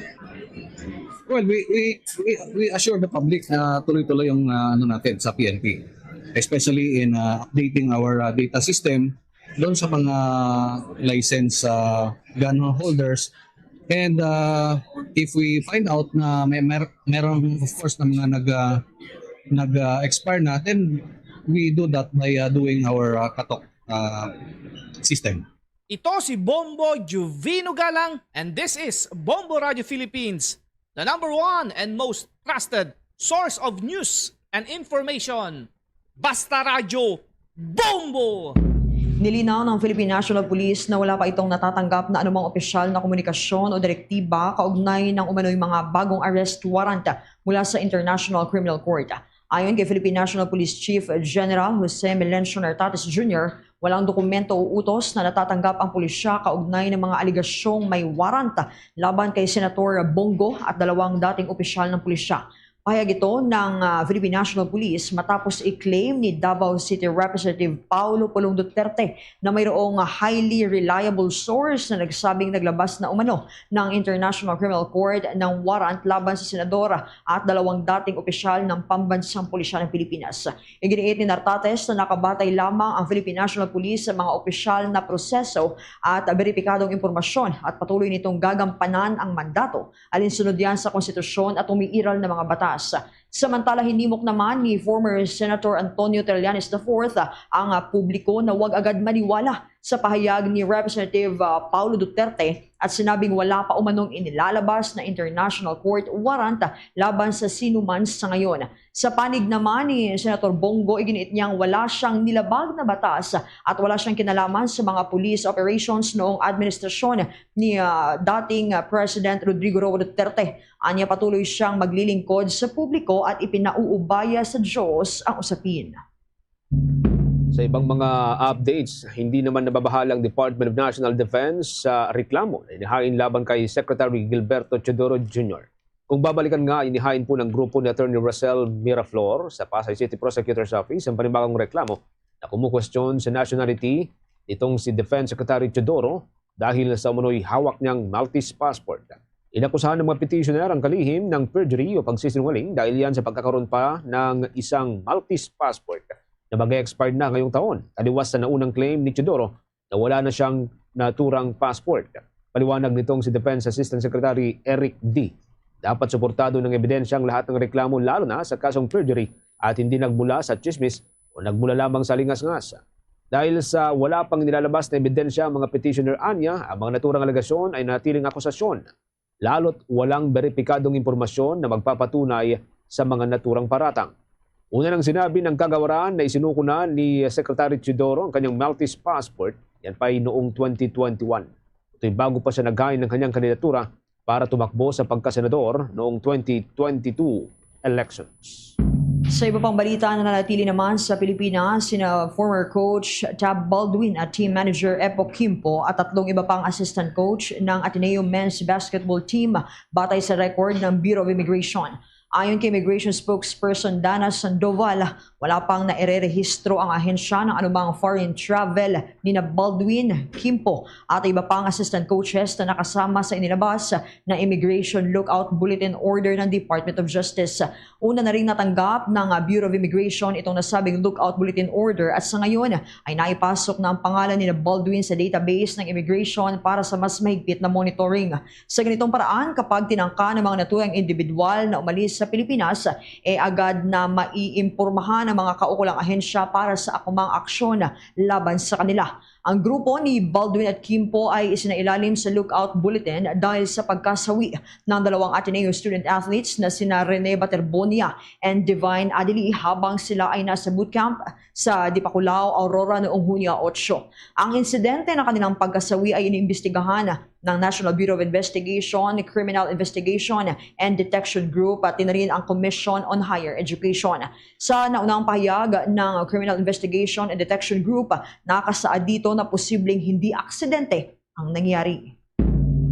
Itinanggi naman ni Senate President Sherwin Gatchalian ang mga spekulasyon na maaring pagtakpan ng bagong mayorya ng Senado ang umunoy mga anomalya sa flood control project sa Pilipinas. Ayon kay Gatchalian, napagkasunduan nila ni Senator Erwin Tulfo na ipagpatuloy ang investigasyon kaugnay ng issue. Gayunpaman, ginit niya na dapat maging maayos at organisado ang proseso ng pagdinig, kabilang na dito ang paghingi ng mga notarized affidavit upang maiwasan ang walang basehan na mga paratang.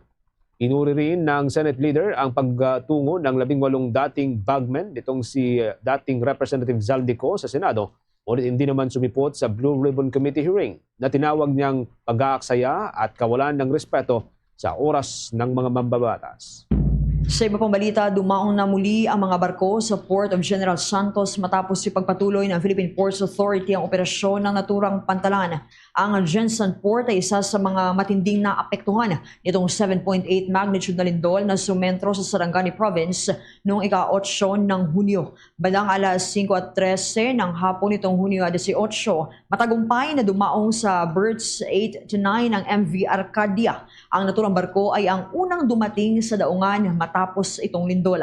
Ayon sa Philippine Ports Authority, ang pagdating ng MV Arcadia ay hudyat ng unti-unting pagbabalik sa normal na maoperasyon sa Port of General Santos matapos ang mga isinagawang inspeksyon upang matiyak ang kaligtasan ng mga pasilidad ng pantalan.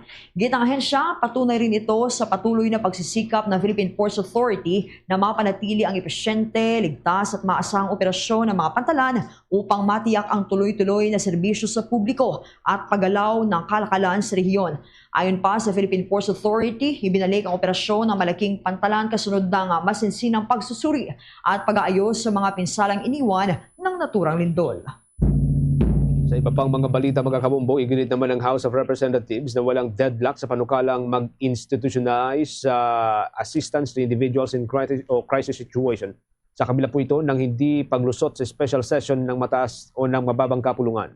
Ayon kay Davao Oriental Representative Chino Almario, bahagi lamang ng normal na bicameral reconciliation ng hindi pagkakasundo ng Kamara at ng House of Representatives at ng Senado sa ilang probisyon ng panukala. Nilinaw ni Representative Almario na suportado ng mababa kapulungan ang anti-EPAL provision na nagbabawal sa mga opisyal ng gobyerno na gamitin ang pamahagi ng ayuda para sa pansariling promosyon. Gayunpaman, nais pa umano nilang linawin ng ilang probisyon, kabilang na dito ang penal clause upang matiyak na maayos ang pagpapatupad nito. Nauna nang sinabi ni Senator Riren Tulfo na hindi nilagdaan ng mababang kapulungan ang bersyon ng panukala na may anti-EPAL provision dahilan upang hindi ito maratipikahan. Sa kabila nito ay sinabi naman ng mambabatas na bukas ang Kamara sa panibagong Bicameral Conference Committee sa Senado upang maresolba ang mga natitirang issue at paisulong na ang panukalang prioridad ng kasalukuyang administrasyon. Sa bahagi daw mga kabombo at Star Nation, dumako na tayo sa mga report na tinutukan ng ating provincial stations. Ika-6 na salinlahing apo ni Dr. Jose Rizal na islibutin ang mga monumento ng kanyang lolo sa buong Pilipinas. May report ang Star FM Cebu. Ipinahayag ni Maxine Cruz Apo sa ika-6 na salinlahi ni Dr. Jose Rizal mula sa bloodline ng kapatid niyang si Maria na nais niyang libutin ang lahat ng monumento ng pambansang bayani sa buong Pilipinas. Sa panayam ng Star FM Cebu, sinabi ni Cruz na bahagi ito ng kanyang bucket list kabilang ang tinaguriang First Rizal Monument sa Daet Camarines Norte, pati na ang malalaki at maliliit na statwa ni Rizal sa iba't ibang lalawigan. Ngayong araw ay ginugunita ang ika-165 kaarawan ni Rizal na kilala bilang Lolo Pepe ng kanyang mga inapo. Batay sa datos ng National Historical Commission of the Philippines, may mahigit 100 monumento at estatwa ni Rizal na nakatayo sa iba't ibang panig ng bansa, kabilang ang bantog na monumento sa Luneta, Calamba at Zamboanga. Ayon kay Cruz, ang kanyang plano ay hindi lamang paglalakbay kundi isang paraan ng pagbibigay-pugay sa alaala ng kanyang dakilang ninuno at pagpapalalim ng kaalaman ng kabataan sa kasaysayan ng bansa. I want to see it, and of course I want to see it in person because it would be nice also to see the other monuments, especially on days like Rizal Day and his birthday. Mula rito sa lungsod ng Cebu, ito si Star DJ Sophie Ember and this is Bombo Radio Philippines, the #1 in most trusted source of news and information. Basta Radyo, Bombo! 7 na minuto bago sumapit mga kabombo ang alauna ng hapon. Si Senator Escudero, malaki raw ang tsansa na maging presiding officer sa gaganaping impeachment trial laban kay Vice President Sara Duterte. May update po dyan ng Bombo Radio Rojas. Naniniwala si former ACT Teachers Party List Representative Franz Castro na may kakayahan si Senator Francis Ches Escudero na magsilbing presiding officer sa nalalapit na impeachment trial ni Vice President Sara Duterte. Sa panayam ng Bombo Radio Rojas kay Castro, sinabi nito na malaking bintahe ang karanasan ni Escudero bilang abogado at ang kanyang kaalaman sa mga usapin na may kaugnayan sa impeachment upang maayos nitong magampanan ang tungkulin sakaling siya ang mapiling mamuno sa paglilitis. Ayon pa kay Castro, mahalagang mapanatili ng magiging presiding officer ang pagiging patas at bukas sa lahat ng argumento, ebidensya at dokumentong ihaharap ng magkabilang panig upang matiyak ang isang makatarungan at kredibleng proseso. Binigyan din nito na mahalaga ang pagsunod sa tinakdang ang mga alituntunin at proseso ng impeachment upang mapanatili ang tiwala ng publiko sa Senado bilang impeachment court. Matatanda ang hinihayag ni Senador Panfilo Ping Lacson na isinusulong nilang maging presiding officer si Escudero kasabay ng paghahanda ng Senado para sa impeachment trial ni Vice President Sara Duterte. Para sa amin, as long as si Senator Escudero ay magiging impartial, no? As long as i-open niya yung lahat ng mga papayagan niya, yung lahat ng mga ebidensya na i-present ng mga prosecutor at pati na rin yung mga witnesses para makita natin yung katotohanan, no? Ay kami ay binibigyan namin siya ng chance, no? Dahil syempre sinasabi naman ng mga senator dahil meron siyang legal siya ay abogado, no? Kailangan yung kanyang skills doon sa sa pagiging chairman ng impeachment trial. Mula rito sa impila ng Bombo Radio Rojas para sa Bombo Network News, ito si Bombo Jamelus Daily and this is Bombo Radio Philippines, the #1 in most trusted source of news and information. Basta Radio, Bombo! Ang magiging presiding officer sa impeachment trial ni Vice President Sara Duterte dapat umanong bantayan ng publiko. May nakapanayan pa dyan ang Bombo Radio Kalibo. Dapat umanong bantayang mabuti ng publiko ang magiging papel ni Senadora Francis Escudero bilang posibleng presiding officer ng impeachment trial ni Vice President Sara Duterte. Ito ang binigyang diin ni Professor Danilo Arao ng University of the Philippines College of Mass Media and Communication kasunod ng ulat na nagkasundo ang majority bloc sa Senado na ihalala si Escudero na mamuno sa paglilitis kapag muling nagtipo na ang impeachment court. Ayon kay Arao, mahalagang masubaybayan ng mamamayan ang bawat hakbang ng presiding officer dahil may malaking papel ito sa pagtiyak na magiging maayos, patas at naaayon sa konstitusyon ang takbo ng impeachment proceedings. Bagamat hindi direktang bumoboto ang presiding officer sa mga usapin ng hatol, maliban sa ilang pagkakataon, siya ang nangangasiwa sa proseso at pagpapatupad ng mga tuntunin ng impeachment court. Samantala, inaasahang pag-uusapan pa ng Senado ang pinal na pagpili ng presiding officer bago ang nakatakdang pagpapatuloy ng impeachment trial ni Vice President Sara Duterte sa Hulyo. Hinikayat din ni Arao ang mamamayan na manatiling mapagmatsyag sa mga susunod na hakbang ng Senado upang mapanatili ang transparency at accountability sa proseso ng impeachment trial. Pero isa sa mga crucial na i-monitor talaga dapat natin dito yung mangyayaring impeachment trial, yung presiding officer talagang hindi masyadong maganda yung naging track record last year. Kaya iba yung pagbabantay pa yung gagawin natin. Kasi tandaan natin, talagang sa halip na umusad ng mabuti yung impeachment trial, talagang na-derail dahil sa kung ano-anong mga legal gymnastics at mental hermeneutics na ginawa para lang ma-delay yung pagbibigay ng desisyon. Kasi usapin ito ng ebidensya.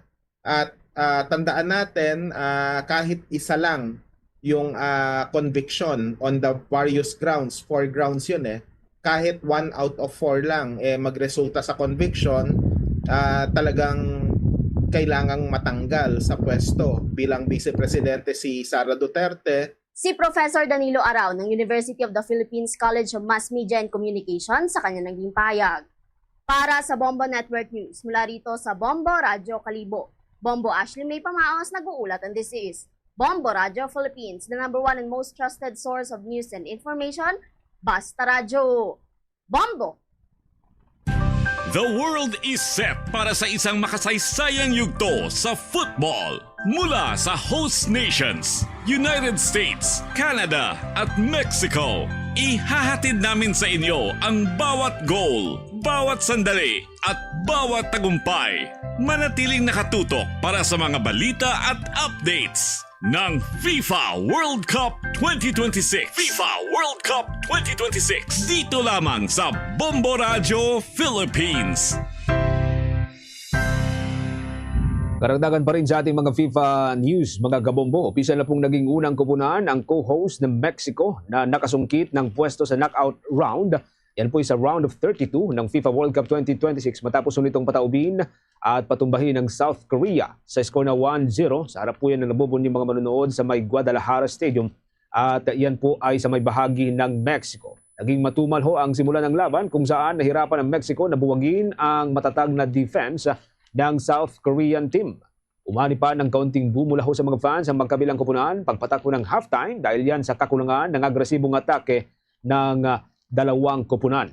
Nagbago ho ang ihip ng hangin sa unang bahagi po ng ikalawang kalahating bahagi ng laban dahil sa isang malaking pagkakamali sa komunikasyon sa pagitan po ng goalkeeper ng South Korea na si Kim Sung-gyu at ang defender na si Lee Gi-hyuk. Nabitiwan ho ng dalawa ang bola na diretsong napunta sa paan ng midfielder ng Mexico na si Luis Romo. Hindi na sinayang ni Romo ang pagkakataon at madali itong nagpasok ng isang goal ng naturang laban. Sinubukan pa pong humabol ng South Korea sa mga huling minuto. Gayunpaman, kamanghamanghang double save ang ipinamalas po ng goalkeeper ng Mexico na si Raul Ranger. Nang harangan niya ang delikadong header mula ho sa isang Korean striker na si Chu Gyung-sung at ang rebound shot ni Yang Hyun-jun upang mapanatili ang bentahe ng kanyang koponan.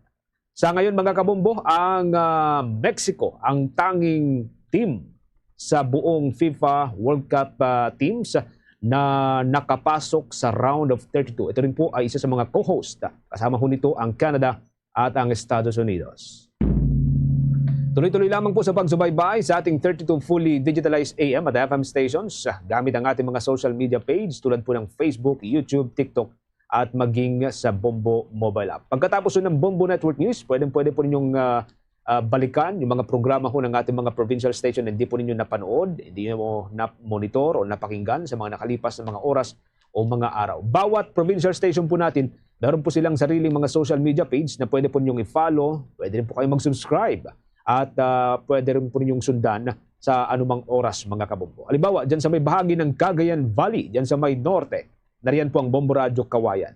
Kapag nagawi ho kayo dyan sa may Ilocos Region, particular na dyan sa may Pangasinan area, nariyan po ang Bombo Radio Dagupan at ang ating news, music and entertainment station dyan, ang Star FM Dagupan. Sa probinsya ng Benguet, dyan sa may Cordilleras, nariyan po ang Bombo Radio Baguio at ang ating news, music and entertainment station, ang Star FM Baguio. Sa may Bicol Region, nariyan naman po ang Bombo Radio Legazpi, habang dito sa Mega Manila, pwede po ninyong subaybayan ang Star FM Manila. Para naman sa ating mga listeners and viewers sa bahagi ng Northern Luzon, mapapakinggan at mapapanood ang Bombo Radio Tugigaraw. Nariyan din ang Bombo Radio Lawag, ang Bombo Radio Vigan at Bombo Radio La Union. Sa Southern area naman, nariyan ang Bombo Radio Naga. At bago tayo magtapos, mga kabombo Star Nation, narito sama-sama tayong manalangin ng Oratio Imperata for deliverance from calamities. Almighty Father, we raise our hearts to you in gratitude for the wonders of creation of which we are part, for your providence in sustaining us in our needs, and for your wisdom that guides the course of the universe. We acknowledge our sins against you and the rest of creation, nature. We have confused your command to subdue the earth. The environment is made to suffer our wrongdoing, and now we reap the harvest of our abuse and indifference. Global warming is upon us. Typhoons, floods, volcanic eruption, and other natural calamities occur in increasing number and intensity.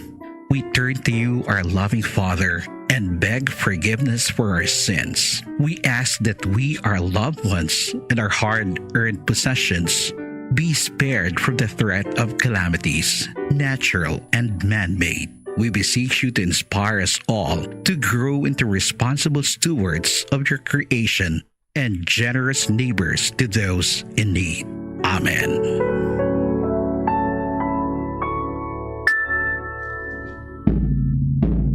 Luzon, Visayas at Mindanao at maging sa buong mundo, yan na po ang kalipunan ng ating balitaan para sa pangtanghaling edisyon ng Bombo Network News. Ang back-to-back winner sa Catholic Mass Media Awards bilang Best News Program. Mula rito sa News Center Makati, this is Bombo Radio Philippines, the #1 and most trusted source of news and information, Basta Radio. Bombo! For the most trusted source of news and information, visit our website at www.bomboradio.com. Follow us on Bombo Radio mobile app, Facebook, YouTube, TikTok, and X, formerly Twitter. Like, share, and stay connected. Anytime, anywhere. Oras sa Bombo Radio Iloilo, Philippine Standard Time. 1 minuto na nakalikan sa tak ng alauna. Balik diri sa pagpangalagad sa Bombo Anay sa udto sa DYFM Bombo Radio Iloilo. Standby sa aton sining mga kabombo sa dugang mga balita kag impormasyon. Poultry nga gin pabombo sa Dueñas, gin butangan sa gindeployan sa inspection team para nga ma-monitor kuno kung nagasunod gin man sila sa mga pagsulundan kag mga punong barangay sa Lapas kag Haro. Igsinuhon kunong pagbantay sa aton sining mga natural waterway sa mga kasubaan para nga hindi na paghabuyan sa basura. Mga balita, kaupod kay Bombo Jomar Villa. Bombo Jomar, please go ahead. Bombo Champ, may ara na sang agreement, no? Ang local government unit sa Mibanwa sa Dueñas kag mga barangay official agod nga masolusyonan ang ginpabombo, no? Sa damlag lang poultry sa may nasambit sining banwa sininti naka-experience ni sila sang pagduging sining mga langaw ilabinigid sa may area karon sang barangay Monpon sa may nasambit sining banwa, no? So after nga naka-experience sila sa amo sining kabudlay man sa ila sining ginawi nagpetisyon, no? Actually do mga limanik barangay gani ang nag signature campaign agod nga ipasirado, no? Ining nasambit sila nga poultry kay daw hindi lang isa kabes ini siya nga gin reklamo nga nagduging ang langaw kung sa dinti ginatudlo amo nang ginhalinan Bumbo Champ, no? So gin pa-receive nila ini sa talatapan ni Mayor Pama, no? Kung ano ang mangin solusyon abi, no? Sang alkalde Bumbo Champ, no? So sang gin usisa, no? So dito nga gin agrihan kung sa diin ti may ara sang agreement, no? Nga after sang ila sining harvest o kung magpang dispose abi, no? Magabaligyan na sa sining mga manok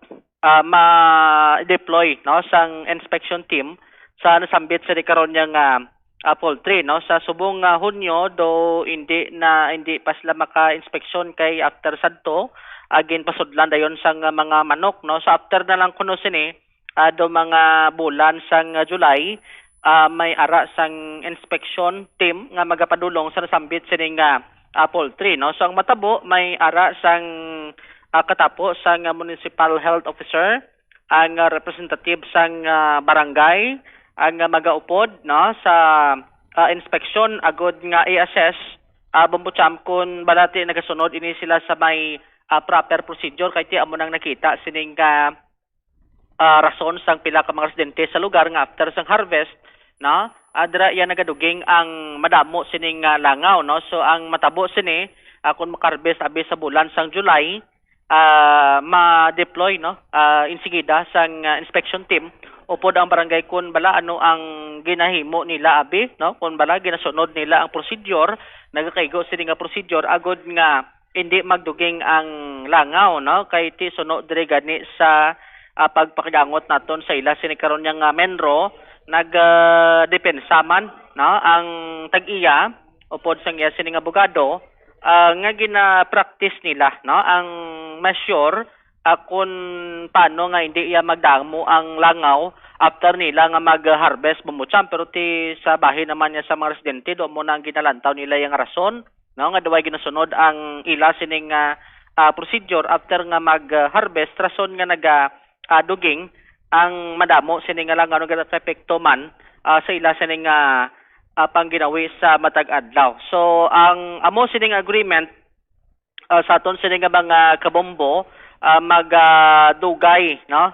Pananglitan kung may makita sinabi nga diferensya pero tibis diri kani sa assessment kung mapamatud-an ang ining poultry kung may aragin man sang violasyon sa environmental compliance certificate Bumbo Champ. So ang tendency sina nga stop, no? Ang ila sining operation sa aton sining mga kabombo. Pero ti kun pananglitan kun mapamatud-an nga ginasunod nila ang ila sining procedure kung proper procedure sini, so magapadayon man ang ila sining operation sunod diri sa bahin karon sang Menro sa may Banwa sa Dueñas Iloilo Bumbo Champ. Kay ti kun gasunod sila sa proper procedure ti wa man kuno sa may makita, no? Nga ground o legal ground para mapauntat ining nasambit sining operasyon. Aribla, no? At least may pabati ang Minro, may erase lang ko nga punto, Bumbo Jomara.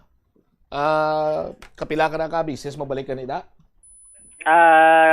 Kaduwa na. Una to, damo-damo langaw? Last year to, amo to, ha? Oh. Tapos, di ba, may another round naman sa pagpalapot, diri sang pagpabumbo nga nagdamo naman langaw? Subong lang bulan, subong nga tuig. Oh, subong naman nga tuig. Tinagligad to. Hambal nila kung magtuhaw pagin magdamo pagin ang langaw ipasirado. Tapos tinag-appear ang langaw ay magyapon ng pasirado, ma-deploy na sa tao do ginagawa. Tiya mo nang isa sa kinalantaw nga solusyon. Actually sa petition gani nga ipasirado mo. May petisyon galing nga sirado, nagligad to ipasirado man. Di ba say kung nastalan tani si Historiana na di? Oh. Kailan taon ta kung ano sini ang matabo kay ang nagligad sini nga bulan nga gin palabot sa mga residente ato sa area sang Barangay Monpon sa may Banwa sa Dueñas sa Bumbo Champ, no? Balik ang langaw, madamo sini nga langaw do after gito sang ila sini nga harvest. Kay kun amo lang ni Bumbo Jomar kung mambal kita nga kung ang matudluan tala nga langaw, kung magdamo ka mo, dito ko mo diretsos balay sa iya, kag dito ko mo diretsos balay sa nga mayor. Why problema mga pumluyo na sa mga kabarangayan Diba? Tiyanon mo galing kiti, why niya sang probinsaro, kay di mo niya matudluan, di niya kyaw, di niya sus Maria kagusip. Ang punto sa dira nga kung mayara sa reklamo, aktuan kung tani, hindi kay pang istorya-istoryahan lang. No? Ano abi kay tido laban naman si istorya alkalde da? Ang balyan to, di ba? Waras-waras so nagligan to, naibalikan mo, hindi na sa makontak. Sus Maria kagusip na ano yung istorya na ito ni man. Kung halit na sa pumuluyo, desisyon ninyo. Pero dahil lang, puro punggan ko na ikaglingon ko. Pamatita na ang interview mo, Ma'am Jumar. Si Sir Arturo Ripospolo, no, ang menro sang Banwasang Dueñas, Iloilo. Sa Tag-iya, no, si Mr. Reterado, tapos nag-convene kami, nag-meeting ang inspection team.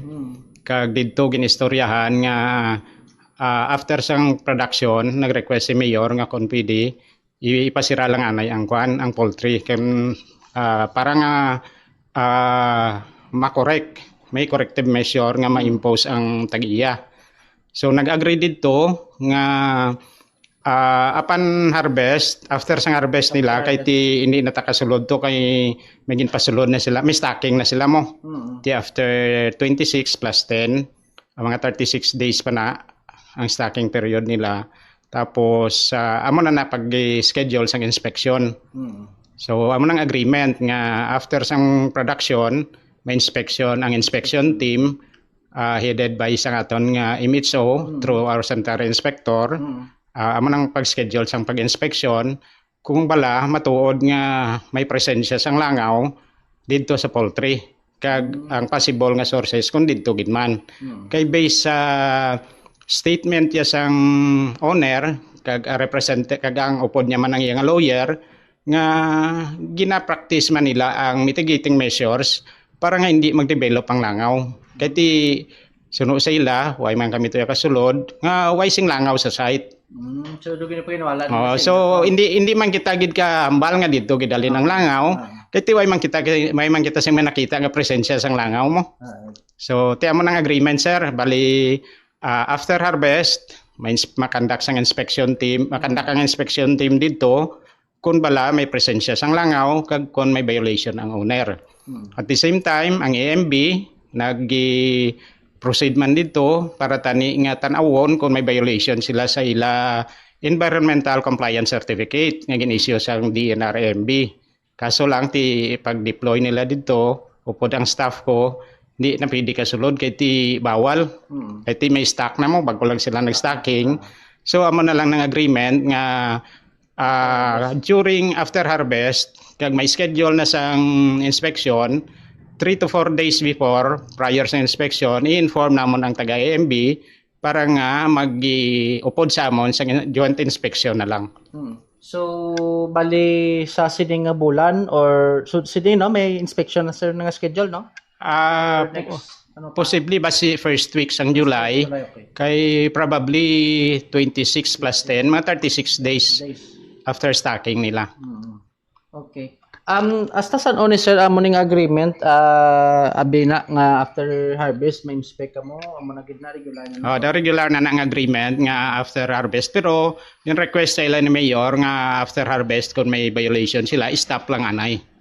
Hasta nga makorek nila ang maka-impose sila sang corrective measures kung dito gid man ang langawalin. Okay. So after this sir no nga ma-inspect naton mga first week of July kag mapamatud-an nga do ay man abi sang lugar ko sa bisan damo nga langaw. So ma-continue gyapon aton nga kung ma-found out sa inspection team nga why man sila violation, tiway kita legal ground nga found ato ng operation nila. Unless nga may violation halin sa inspection team sang local government unit, base na iya sa aton sa Sanitation Code of the Philippines, kag sa environmental compliance sa ICC sang DNR-AMB, tiyang sanction sa AMB naman. Pero kung matanaw sang inspection team nga why man lang sing violation, why kita legal nga rason para pauntaton ang ila operation. So bali operate lang sila gapon. Nabatian si Sir Arturo Ripospolo bumbot sa pagka-Benro karon sa may banwasang Dueñas, Iloilo sa aton sa nga mga kabombo. So diri karon nag-contradict, no? Jalibugulo ko. Pagtapos harvest, nga wala na manok, silingon, wala na sa may pasensya sa mga nagapanyaga, late panyaga. Pag tapos harvest, wala na manok, wala na sa may nagaiti, wala na sa may nagakosingig ko, or kung ano dira, amo na pagkanto. Yes. Di ano makita nila to? Kay after na sang harvest, ang mga higko sang manok blado ginatipon inabambutsam kung ginadispose nila. So kagdra yan anong langaw dira nagamag, so i-check nila kung ang pagdispose ning mga higko kung paano bla. What about during sang pagpadako sang manok? At yan muna ang gin-mention man ni sir ang hindi sila kasulod to kay may ang punto ara bala ina sa layi. Nga makapugong sa ahensya sang gobyerno nga pasiguraduhon nga nagasunod sa kung anong pagsulundan, whether it is a law or an ordinance or circular or memorandum, guidelines or whatsoever, may makapugong o kung ila-ila lang na iya?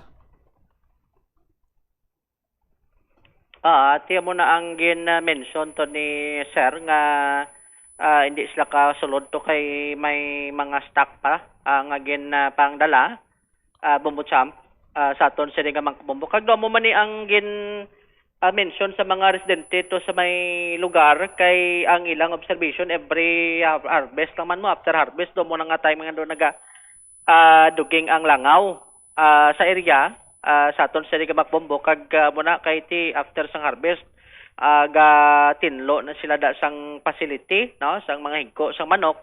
So i-check na kung paano nila nga gina-dispose, kung ginasunod ang proper procedure. Amo na nga ang personnel nga do may representative man to ang taga EMB kag MHO lakip man ang representative man sang barangay bumbutsam kon balati ano ang procedure nila sa pag sa pag dispose ning mga higko nga isa na sa Jalantaw karon kati amo na ang amag, no, dira gid ang ginaamag sang langaw nga naga-epekto karon sa palibot sa nga barangay dira sa may Banwa sang Dueñas, Iloilo bumbutsam. Tiyan mo lang kay ti sa Bart man niya kuno sang Tagiya ti gina depensahan man nila ang ila sining bahin nga ti gasunod man, no, sa proper procedure bumbutsam. Pero kon basihan mo tiya ang mga residente sa lugar amo na no, bangod sa sining hindi maayo kag hindi saktong proseso sa pag manage sina da rason nga do nagaduging ang langaw after nila nga mag-harvest sa sining nasambit sining karon nga poultry bumbutsam. Butsilingon ang pangapamuluyo ginpalapaw lang sang Tag-iya kag sang abogado sang Tag-iya. Lakip na ang mga opisyalis sa Banwa sang Dueñas. Tido mo na ang karon depensa man sila sing ila sining bahin. Sa aton sining nga Makbombo, pero tigin mention na nato sang pamuluyo nga ti din pa maghalin ang langaw kay duay naman sang iban nga dumalapit tong mga establishment o base sa Boracay ni nagalin ang langaw. Tiyan mo nang ginalantaw nila kay kung hindi sa Boracay, base diri sa Uton halin ang langaw, nagpadunyas kay may pista to. Sa aton sa di ka mga kabombo, tiyan mo na ang ginalantaw nila kay ang poultry daw mo lang malapit na mo. Bumbutsam sa nasambit sa ni karon nga lugar, no, sa aton sa di ka mga kabombo. So amo na ang mga barangay tinaghambal man nga ma-cooperate sila. Maupod man sila sa inspeksyon, agod nga ti mabalaan man nila kung anong sitwasyon sina sang pag-manage sining nasambit sining poultry bumbutsam sa aton sining Makbombo kay ang ginalantaw sini sang mga residente sa lugar kay bangod nga ti ang Tag-iyagid way manda sa area tigatugyan lang man kuno sa mga nagamanage dira tiyo mo na nga ang iban duay na ginasunod no sa ulihi ang ining implement sa nagkaigo sa nga procedure agod nga hindi niyamaw maglapta ang langaw after sang ila sini karon yang harvest sa ila sini nga poultry Bumbucham. Oh. Speaking sang uton, may palabot rin sa minsay. Same here sa uton, sir. 1 week na mahigit. Amon pinitin siya. Kalangaw nga daw ano naman? Daw bars? Lang kung pwede lang tani. Oh. Kung makabidyo ka na, ma'am, isend blade kay kundi na nga lugar sa uton kay kantuan namon. Oh. Basta mga reklamo sa langaw-langaw ni, pabumbo sa mga langaw-langaw ni, just call Bombo Jomar Villa, the langaw expert. Tiya mo na, no? Manang isa sa mga ginalantaw siya kay ti do ka budlay, no? Kung amo siya ang mga epekto karas pumuloyo, Bumbucham, ti makon mo liga to ganis medwin niya, si banto ko ng mga senior citizen, aga ka-stress mo. No, ti makon mo nga daan ti kun magtulog ka o maghapon gani isak langaw kalam na. No, ti ang panikaro kun ano kadamo ni kay isang nagligad to agin butangan nila ka fly trap to bla, no? Ti dualos tanan nagtalapik ito sako. Aha. Sa aton sa nga makbumbuta mo na ang amo na kadamo, no?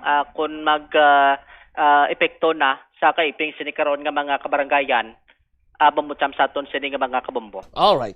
So, lantaon ta, no? Ang iban sini karon yang development kag anuman ang mangin commitment kay sa 5 sinik barangay nag-petition sini Bumbucham bot silingon ti nag-agree man nga matagaan ini sang nagkakaigo sini karon nga igturo pangod ining problema sa may area sang Banwa San Dueñas, Iloilo, Bumbucham.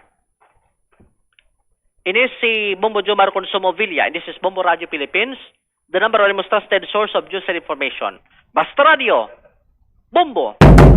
Salamat gid na Bombo Jomar Villa, no? Sa aton sini nga mga kabombo.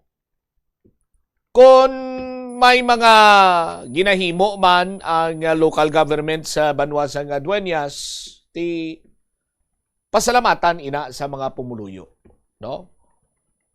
Pero ang punto nga nagabalik-balik ang mga langaw kag nagapanindugan ang tag-iya kag ang abogado sang tag-iya nga ginasunod Manila ang mga nagakaigo siniya nga pagsulundan para nga malikawan ang pagduging sang langaw ti butsilingon nga mayara gid sang kakulangan. No? Naigo na lang na iya sa ilaman sini nga dipinsa sa aton sini karon nga batag palamati. Pero ang halit sa pumuluyo, tigin paantos na yang mga pumuluyo eh. Kutob sa mga malabutan sang langaw sa aton sini nga mga kabumbo. Hamakon mo makaon ka, hindi ka kakaon mayo. Oh? Kay may mga nagalinupad nga langaw. Magluwas ka nagalinupad, maitimuon mo na gilang, mahapon pa sa tilimuon mo. Worst, pamatsyag sa nga langaw sa imo sini nga sudan, kapin pa kung sinabawan, isa ka Dream Island, nga madive to siya kag mag langoy-langoy. Or magdive man siya sa imo sini nga kape, tsaa, or kung ano man nga mga ilimno ng imo sini nga ginainom dira. No? So, nagkakadapat nga ang mga inspeksyon sa mga katulad sining poultry farm, no? Is before, during, and after. Oh. Kaya kung maghambal ikaw nga before, anong mga nagakaigo nga mga preparations nga ginabuhat sang farm manager, sang management, para nga malikawan ang pagduging sang langaw. during anong himuon kung may ara na sang stocks nga ginapadako dira on a certain period, within that period, no, ano ba lang mga maintenance nga ginahimo sa nga management para nga malimpyuhan kang hindi pag-amagon sang langaw. Oh? Kaya ti siyempre kung may manok tira, matuka ang manok, mainom tubig, i-process ang iya sininga digestive system, kung anong kinaon niya, magwa ginaya. So kung hindi naton mapasiguro nga indeed may mga nagakaigo sila iyang farm management when it comes sa maintenance nga limpyo ang lugar, hindi naton ina confirm kung ginasunod nila kalimpyo ina tagsa kamatag adlaw or kung anong ila sini nga proseso sa paglimpyo sila dira.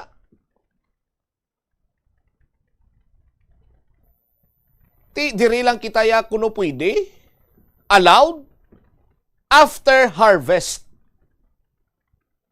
Kay kung ma-harvest na kuno, dira pa lang sila kag manglimpyo. Sa pagkaibalo naton sa aton sini nga mga kulturan, hindi man ni layo. Maglayo sa kung nagasagod ikaw sang ordinaryo sini iyang manok, native man na dira. No? Ukon dirasa, nga kung may brooder type ang imo sini nga pagdako, definitely, para nga mapabilin mo ina sila nga healthy, hindi pag pilitan or hindi ma-infect sang mga viral disease, bacterial infection, viral infection.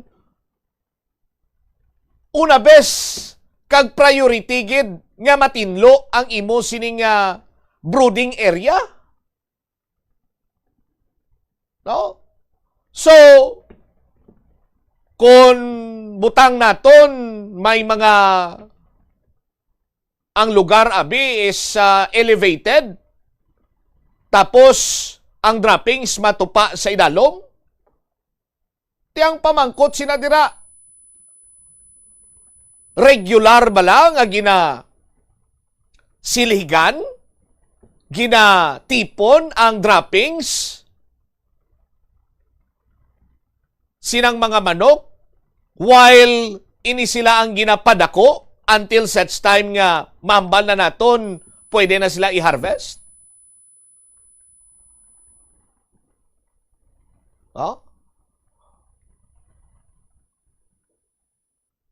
Kay halimbawa lang sa aton sini mga kabumbo, kung nagasagod-sagod ka sang native chicken kag ginabrooder mo ini, kag ang flooring niya is screen type, chicken wire, so ang droppings sini mahulog gid. Ti ko nang hulugan sang droppings siya, simento, duta, no? Hindi mo lang inaiya malimpyuhan kag ma-disinfect, bisan taguri lang, bisan pulo lang na sila kabilog, amagon na sang langaw. How much more kung sa isa ka brooding area elevated, no? Ang droppings nagakahulog sa dalom, magtag-isa na sila kalibo,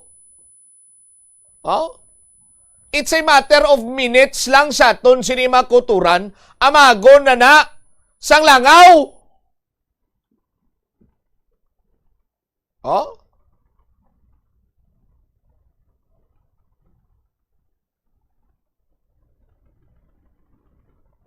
Granting for the sake of discussion nga ginalimpyuhan nila.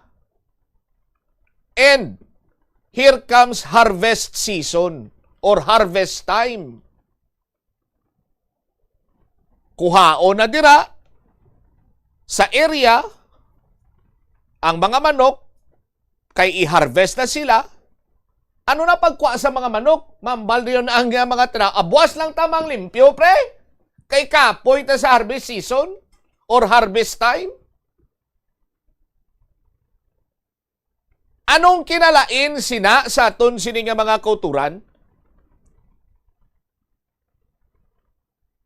Kay pag-harvest sini nila, may ara ginaya nga bilin dira nga droppings ang mga manok sa aton sini mga kasimanwa sa area kung sa diin nagakahulog ang ila sini iya nga na-process nga pagkaon. Or kaisa ko lang gamiton, pasensya sa mga nagapanyaga, ang ila iti mabilin ginadira. So, ang gusto, after harvest lang, among pag-inspeksyon. Kay para ano? Para nga makapanglimpyo na sila ay kag pagsulod to, sa nagabugos ang inspection team, ti simple cleanliness. Nilandong sang langaw ay kamay makita. Ti anong imuon sini nila? Aprubahan. Imuan sang report, nga wala sang langaw, wala sang musini, padayon ang produksyon. Ti kuntido gininto yun ang mga kaugalingon nyo. Dawgin tolerar nyo ang kaunguan. Mag-amo sila. Sa aton sini nga mga kasimanwa.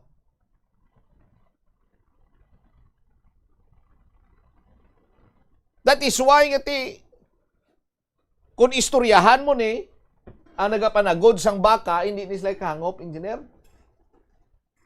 Kung istoryahan mo ni, ang may, ano ganun ang sagod isda? Sagod isda, bla? Kung istoryahan mo ni may punungan, tino hindi. Hindi ka mo ni mag-insindihanay. No? Pero kung mabatian ini, istoryahan ni mo, abi may ideya sa manok, definitely damo gid sang questionanay sinibadwa nga matabo. No? So nga amo sina, kag nga ano nagatihin-tihin dira ang taga-munisipyo, bisan ang taga DNR-EMB nga paghambal kay may amone, may bag-o nga stocks, di pwede kasulod, hindi mas laya magsulod. Nga mas taas pa iya or salay say above the law, ining nasambitan sini karon iya nga poultry farm dira sa Dueñas, sang sa ahinsya sang aton sini nga gobyerno. Siguro ang ila sini nga ginaulikdan is biosecurity sa aton sini nga mga kulturan. But wait a minute, sa aton sini nga mga kasimanwa. Kalabot ng tawo sa bulan. No?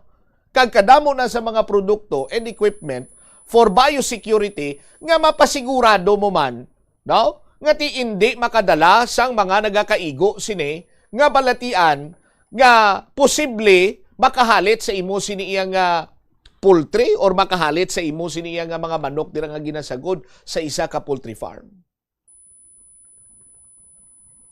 Pasok-suki sila dira PPE, ang PPE pa sprayhan mo sang disinfectant.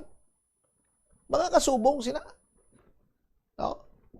Di nga paghambal hindi pwede kay may bago. Ang balasya lang bago nga stock sige paghambal di pwede kasunod hindi na dayon.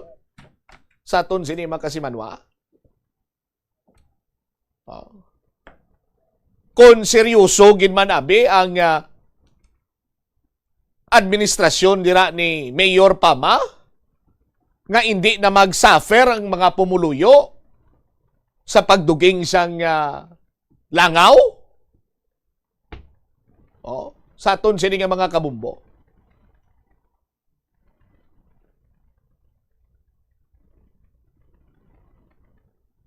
Ti bantayan kag manukot kita. Sukto naton ini sa mga opisyales dira sa Banwasang Dueñas. Kung magpadayon, no? Nga may mga kaso, reports, reklamo sang kasubong sini kag wala sang akto, kag istoryahan lang kita Anong pinakadamo nga gatubo nga kahoy sa Dunyas? May diya ka, engineer? Why kay diya? O, butanta, sambag ah. O, kagulo istoryahan nyo lang kami sa idalong sa sambag. Kadawon sa kahoy, sambag yan. O, sambag, sulos pinsar ko mo. O, but seriously speaking, sa aton sini nga mga kuturan, ipakita nyo sa pumuluyo nga ginahatagan nyo sila sang nagakigo sini nga importansya kagang ira sini nga welfare amo ang inyo siniya nga protektahan sa aton sini nga mga kabombo. 33 minutos na nakaligad sa takna sini nga launa. Pagbalik nato na banwa ang proyekto dira sa may distrito sa nga Molo. Na humana pagbalik ni DPWH Secretary Vince Dizon sa aton sini nga mga kabombo grabing iret niya sini kiti makon mo malawig nga nauntat ini nga proyekto kay biniyaan nya pwede man lang kali matapos within 2 months nga muni na tabuaw. Balikan tayo ni matapos ang bilang ka-importante nga mga panumdum. Oras na ito, 34 minutos sa kaligad sa tak ng launa. The Farmers Bazaar, your traditional public market with the touch of Plazuela Dos, ang isa ka lugar nga gintukod sa tion kag sa kasagsagan sa COVID-19 pandemic nga may tinutuyo nga maghatag sa imo sang safe marketing experience. Subong nga ang COVID-19 hindi nagidman dako nga pamahog kag nagapakadto na kita sa next normal. Rest assured nga ang Farmers Bazaar will further evolve agud yung magpadayon sa paghatag sa inyo sing satisfying marketing experience. The Farmers Bazaar sa lower level tara na pahamtang ang fish, poultry kag meat section para naman sa inyo mga kinahanglanon nga prutas, utang kag iban pa, magbisita sa upper level, pinaagi sa paggamit sa hagdanan o kon sa pagkadto direkta sa parking lot. The Farmers Bazaar, your traditional public market with the touch of Plazuela Dos. Panugyan na rin sa eksperto kon kwarta ang paghambalan. Apesar limitado ang imo abilidad nga mag-invest, ang gamay nga contribution sa investment accounts ang makabulig sa imo nga maggamit ang earned money nga maka-generate sang dugang nga income. Ikonsiderar ang pagbukas ng retirement account o kon iban nga investment account. The world is set para sa isang makasaysayang yugto sa football mula sa host nations, United States, Canada at Mexico. Ihahatid namin sa inyo ang bawat goal, bawat sandali at bawat tagumpay. Manatiling nakatutok para sa mga balita at updates ng FIFA World Cup 2026. FIFA World Cup 2026. Dito lamang sa Bombo Radio Philippines. Tanan kita mayara sang mabulig agud pakibatuan ang climate change. Magamit sang bag nga pwede magamit sang liwat-liwat agud mabuhinan ang plastic bag nga ginahaboy. Bangon dinhi nagatugas ang greenhouse gases. Ikaduha, hindi masumi magamit sang computer. Kung 4 ka oras lamang sa isa ka adlaw ang imo nga paggamit sang computer, makabuhing ka na sang carbon dioxide emission nga 83%. Ikatatlo, kung malapit man lang imo nga kaladuan, mas maayo nga maglakat o kung magsakay na lang sa bike. Magluwas sa makakinot ka na, mabuhinan pang polusyon nga nagatugas ang climate change. Plazuela de Iloilo, Billboard of Activities for June 14 to 20, 2026. Ang Technocrats Band, along with their great selection of old songs that are largely from the past years, ang liwat nga mangin inyo sa concert at the Plaza. Mag-aumpisa alas 6 ng gabi sa ining nga Hunyo 20, Sabado. Sa tion sa musical show, napuno ka mga matahom nga Plazuela de Iloilo mags kag madamo pang iban ang igaparafol sa masuki sa Plazuela de Iloilo. Sa Hunyo 21, Domingo, ginaagdang tanan nga mangin kabahin sang Eucharistic celebration nga pagahiwaton sa Latolda sa among adlaw alas 11 sang aga. Sa tion sang Holy Mass, pangayoon naton sa Ginoo nga hatagan niya kita sang kabakod nga malampuwasan ang internal kag external problems ang aton nga pungsod. Celebrate one of the most important days of the month sa Plazuela de Iloilo. Kaupo ng Val Trouble Band sa concert at the Plaza, Father's Day Edition 2026. Kicking off alas 6 ng gabi sa Hunyo 21, Domingo. Plazuela de Iloilo, we remain to be one with you in the common hope for a better community and a progressive country in 2026. Mas nanamian bala ikaw magtuon sa balay ipaanggid sa eskwelahan nga madamo ang tawo? Isa ka panugyan para epektibo ang pagtuon sa balay, amo ang pagpangita sa designated area agud nga matiniran kung ikaw nagasulat, nagabasa o kung nag-review. Pwede man nga lamesa sa kusina o kung sa desk sa sang inyo nga balay, pero hindi gid magigda sa imo nga katre samtang nagatuon. Inibagod nagakatemptar gid ikaw nga magpiyong-piyong, tubtub nga dalayon na ikaw nga matulugan. Siguraduha man nga malimpyo kag organisado ang lugar nga imo ginatun-an. Siguraduhon nga matinlo kag maayo ang kondisyon sa mga appliances, pareho sang electric fans kag air conditioners. Kung puno sang yabok ang mga ini, mas mabudlay sila mag-function gani mas madamo nga kuryente ang kinahanglan para makahatag sang pareho nga kabugnaw. Halimbawa, ang electric fans tinluan ang mga blades kag grill para mas mabaskog ang hangin. Sa air conditioner naman, tinluan ang filters kag i-check ang refrigerant para hindi mauyang ang kuryente kag mas mabugnaw ang hangin nga ginabugas sini. 38 minutos nakaligad sa takna sining alaw na. Balik diri sa pagpangalagad sa Bomboan ay suudto sa DYFM Bombo Radyo Iloilo. Standby check na to ng balita ni Bombo Krill Miliasa. Ginbalikan ni DPWH Secretary Vince Dizon ining dalan nga malawig sining tion pabayaan sa kontraktor. No, tigin sugid ni Mayor Inday Raisa Treñas but upon review na tukiban nga si former Mayor Jerry Treñas ang nag-issue sang cease and desist order sa pagpatrabaho dira mga kasimanwa sining proyekto bangod sa kakulang sang mga nagakaigo nga documentation sa bahin karon iya sang Iloilo City District Engineering Office. Bala mo yan ni project sa ICDO mo. Sa aton sining mga kasimanwa but tapos na inang istorya. Baon tayo na sa baol. Importante subong na humana. Si Bombo Krill may follow-up report. Bombo Krill, sa report, please go ahead. Opisyal na naging buksan ang dalan sa East Timawa Molo, Iloilo City kadungan sa liwat derino nga pagbisita ni DPWH Secretary Vince Dizon na kaupod man diri si Iloilo City Mayor Iso Treñas sa subong adlaw sa Hunyo 19. Marumduman nga ikapila ka beses naging bisita ni Secretary Dizon ang ining nasambit na proyekto matapos naging reklamo kagaging report ini ni Iloilo City Mayor Iso Treñas sa iya bangod nga pila na ini tuig na nakatenga kag wala sa gihapon no nahuman kag nagahatag sang huol sa mga pumuluyo kag ilabi na nga may mga eskwelahan na may ara di sang eskwelahan sa atubang sang ining mga dalan nga tinagahatag man sang huol man diri sa mga estudyante kag mga manunudlo.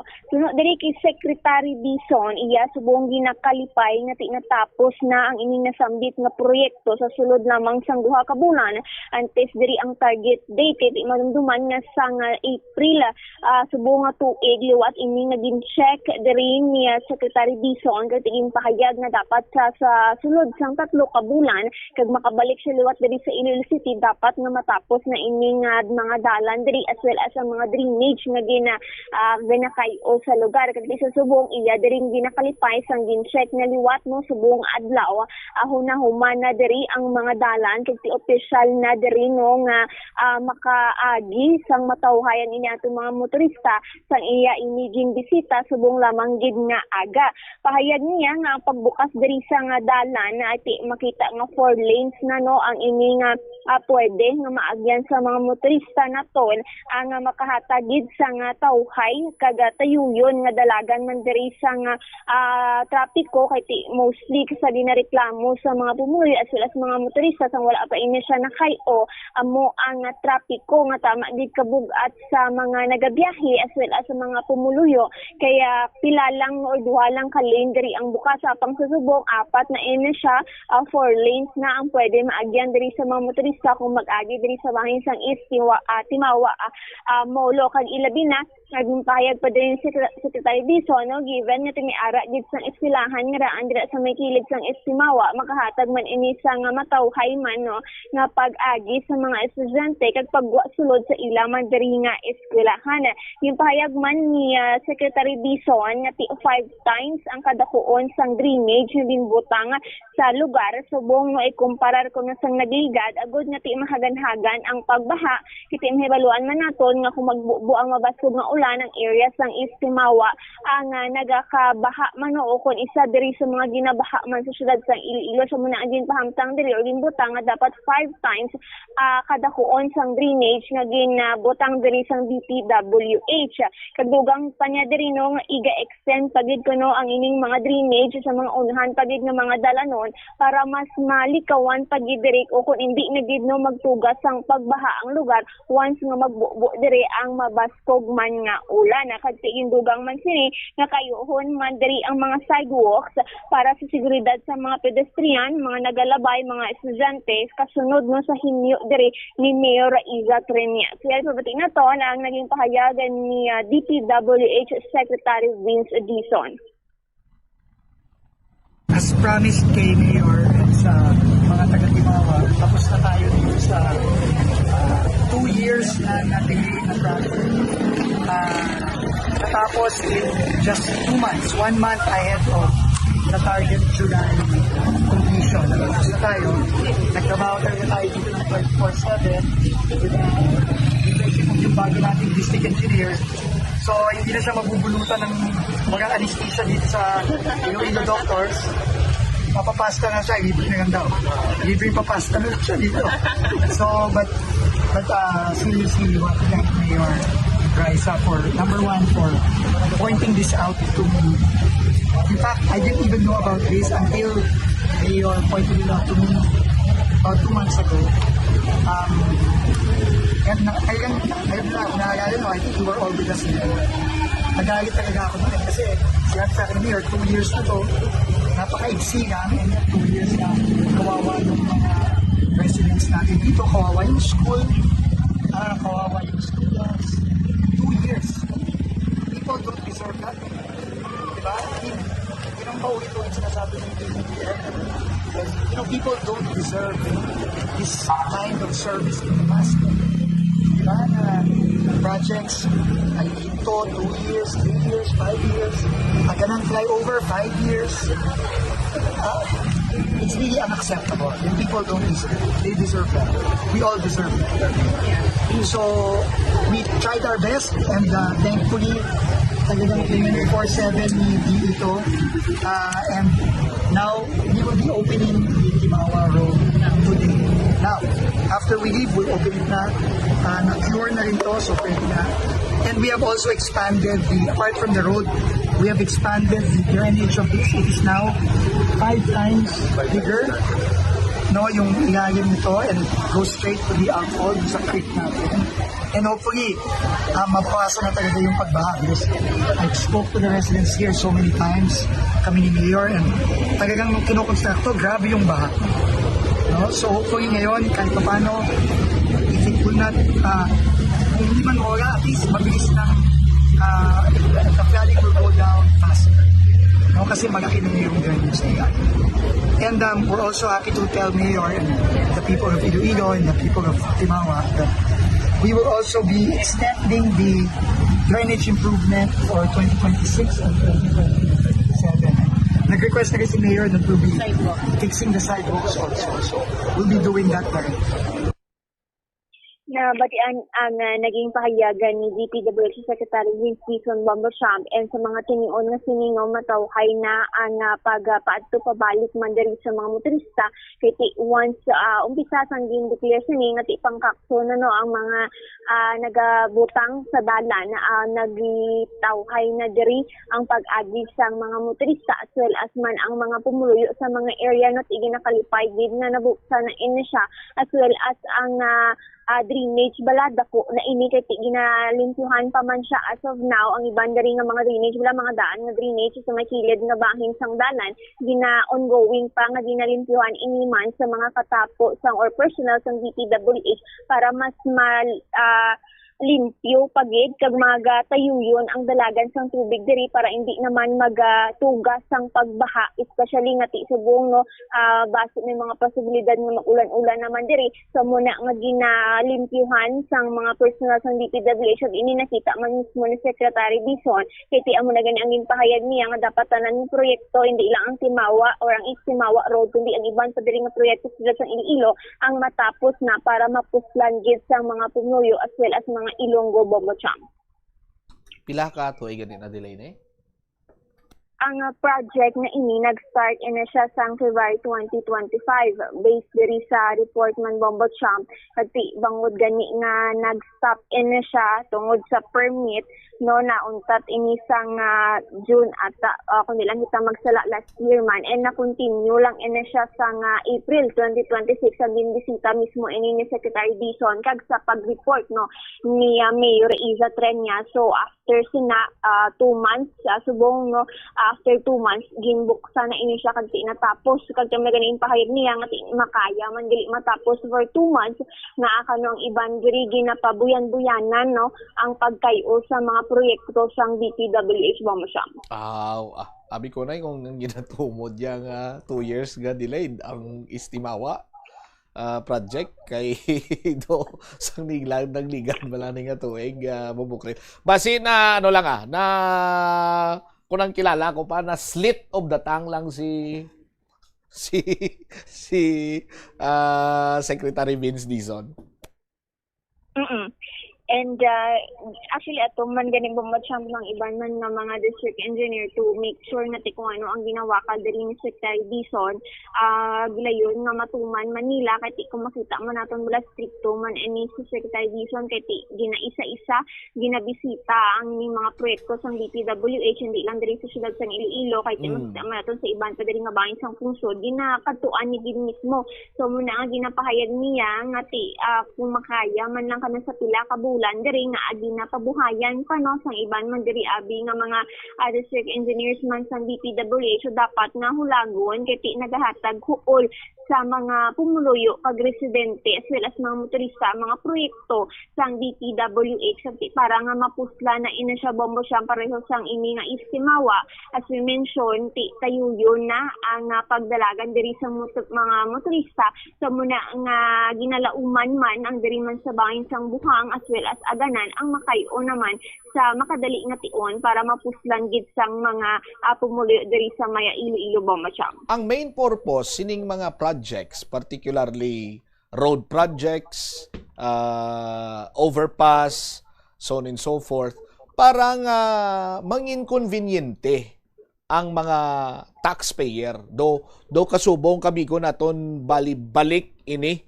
sa taxpayer, no? Now, kung may ano man dira iya nga sahi isang kun hindi pag-intindihan ay kag I don't know kung anong plastada sinibanwa, no?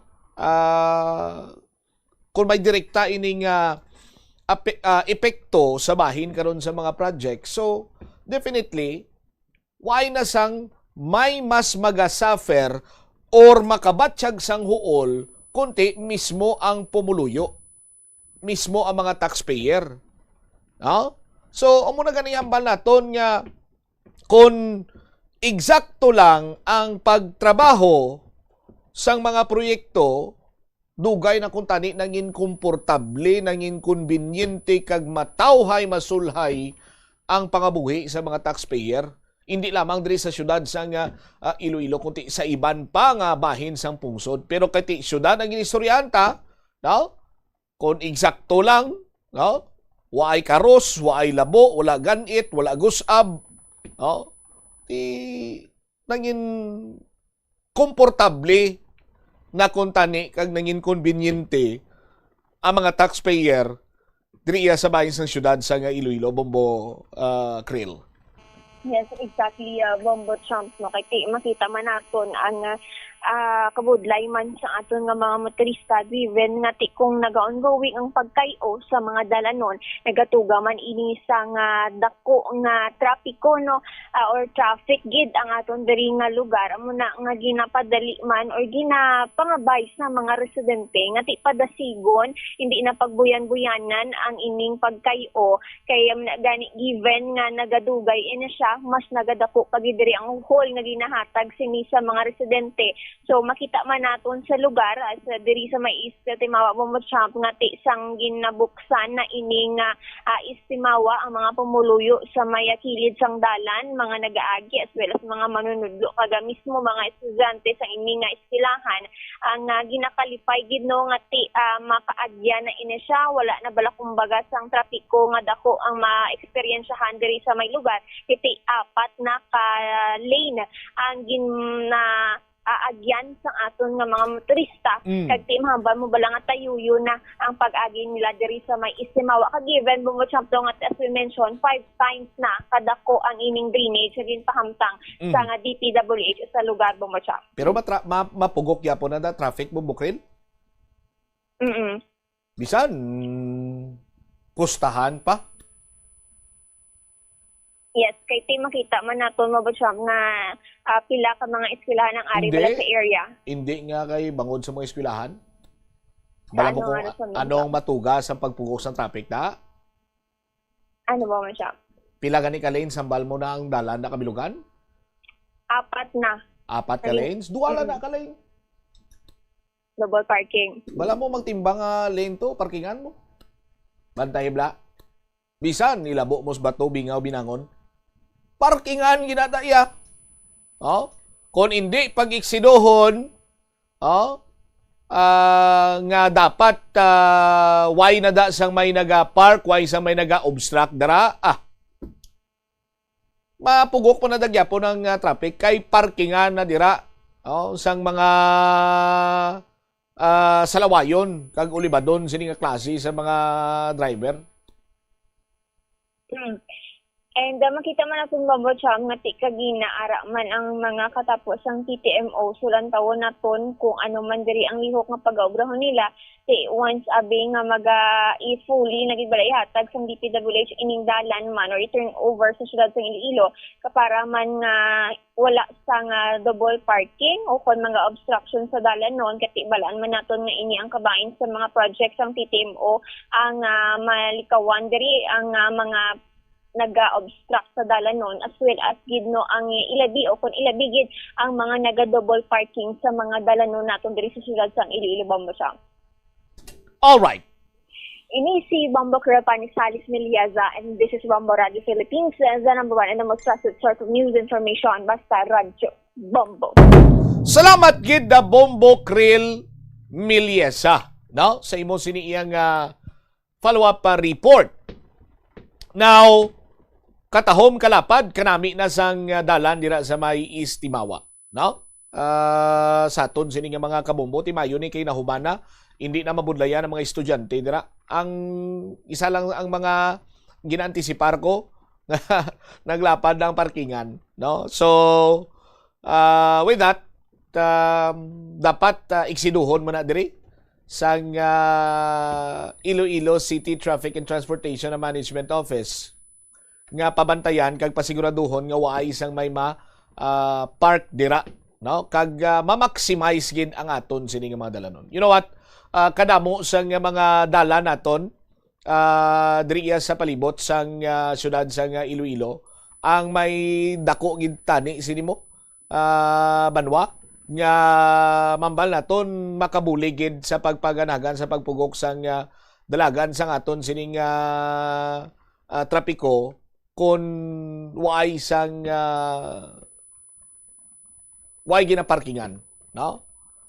May mga on-road parking man nga ginatugot sang aton siniyang city government with this ordinance, pero kon ini nga area kag iban pagid sini nga mga area igsiduhon sa aton sini nga mga kabombo nga kon dira no parking area, no parking gidya. Nagapati kita banwa nga madamo ang mga dalanon nga sarang nga magamit sa ngaton sini nga mga motorista kag mapahagan-hagan ang pagpugok sa dalagan sang or pagpugok sa dalagan sang trapiko, no, sa aton sini nga mga kabumbo. Mayara man nga ni iya nga ti way man sang may nagadakop abi mo, no, sa aton sini nga mga kabumbo ti nagasagsag ang batasan sang pipila ka mga abusado man nga mga driver, bisan na no parking gani ginaparkingan gid sa aton sini nga mga kasimanwa, no?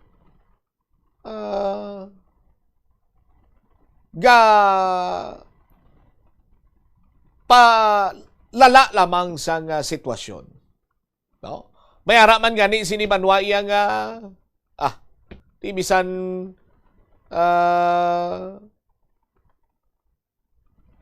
may ara na sang ginakabig naton iyang naga-parking sini nga mga slakyabaw ano gid ipiliton gid nga mag salot, no? Kung isa nagatugas ang iway ginalauman nga mga insidente, magasgasan dira, masag-iran, way isang may nagabantay, no? Ti huolya sa maigo nga mangin agrabyado kay ti way na siya sa nga sukton mo, no? Sa aton sini nga mga kabumbo. Pero sa gyapon, no? From time to time, makita naton nga may mga ginapangklampahan ang Iloilo City Traffic and Transportation Management Office, no? Ginapasigurado man sini nila nga ang isa ka dalan, no, or porsyon sa nga dalan nga no parking, magapabilin nga no parking kag kun pananglitan nga may mag-violate, magapangatubang gid sa nagakaigo man siniya nga mga penalidad. Sa aton sini karon nga mga kabumbo. Kag hindi lang basta penalidad kung sige-sige madamo naman sa mga ginapangkasuhan ang Iloilo City Traffic and Transportation Management Office. Nga kung sa diin ti amuning isa sa mga nagakadapat nga himuon, no, sang ICTTMO para nga maliksyonan ang mga salawayon siniya nga mga driver. Oras sa Bombo Radio Iloilo, Philippine Standard Time, impunto 2:00 na sa hapon diri sa aton sini nga pagpangalagad. May pipila pa kita kuntani sa mga dalaguan sini nga mga balita nga talakayon, no? May kantanan sa sining pagtuhaw sang suspected kaso sang African swine fever, no, nga nagaapekto man sa industriya sang pagsagod sang baboy, sa aton sini nga mga kasimanwa. But so far, initially sa pag-check, no, kung bala may ara sang movement sa presyo sang karne sang baboy, so far nagapabilin sa kasubong sinigyapon nga presyo. Ang presyo anay sang karne sang baboy sa karon sa aton sini nga mga merkado publiko. Kung may pipila kita ka masiplatan dira nga mas nubo sa current price sa aton sini nga mga tagpalamati, ti dira ka na mamangkot, ti di na yan halinining baboy niya nga nagbarato ni. Dito sa merkado daw 310, 320, diri sa Yaya do nga 260 lang niyaw. Diri nga 300 lang niyaw. 300 engineer do okay pagawa, no? Pero kung gulpiada lang baka kilo ya sa baboy diri siya, tag 260 to 50 lang di niya ninging kwaya nga karne sa baboy niya. Sa aton sini karon niya matag palamati. Anyway, bantayan ang iban sini nga mga balita kag impormasyon sa iban sini News and Public Affairs program sang Bombo Radio Iloilo. Ini mo lagari mo ang kurman, Bombo Chama Blanco Vergabilin sa imo sa manayang hapon. May God bless us all. Standby na sa kapon lamang program, kaupod naman sa kay Tita Regine. This is Bombo Radio Philippines, the #1 and most trusted source of news and information. Basta Radio Bombo! Plus Wala de Iloilo, Billboard of Activities for June 14 to 20, 2026. Ang Technocrats Band, along with their great selection of old songs that are largely from the past years, ang liwat nga mangin inyo sa concert at the Plaza.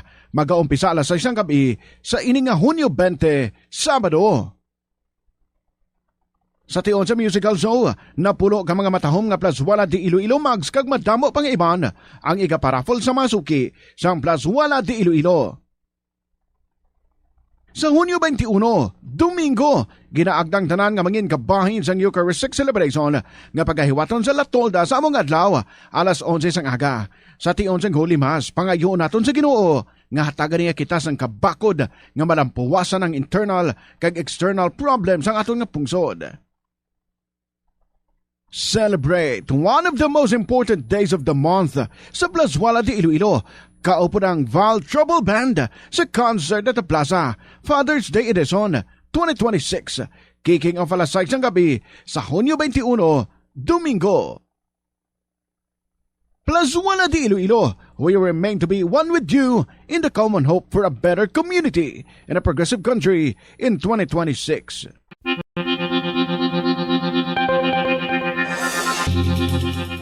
Sini nga panahon sang tag-ilinit, delikado ang sunog ilabi na sa sulod sang panimalay. Gani safety first ka bombo, ilabi na kung ikaw ang nagaluto sa kusina. Siguraduha nga nahamtang sa mabugnaw kag well-ventilated area ang LPG tank kag indi masilakan direkta sang adlaw. Ang sobra nga init makapataas ang pressure sa sulod sang tangke nga mahimo magresulta sa aksidente. Tsekyaron ini kung may tagas kag ipalayo sa kalayo.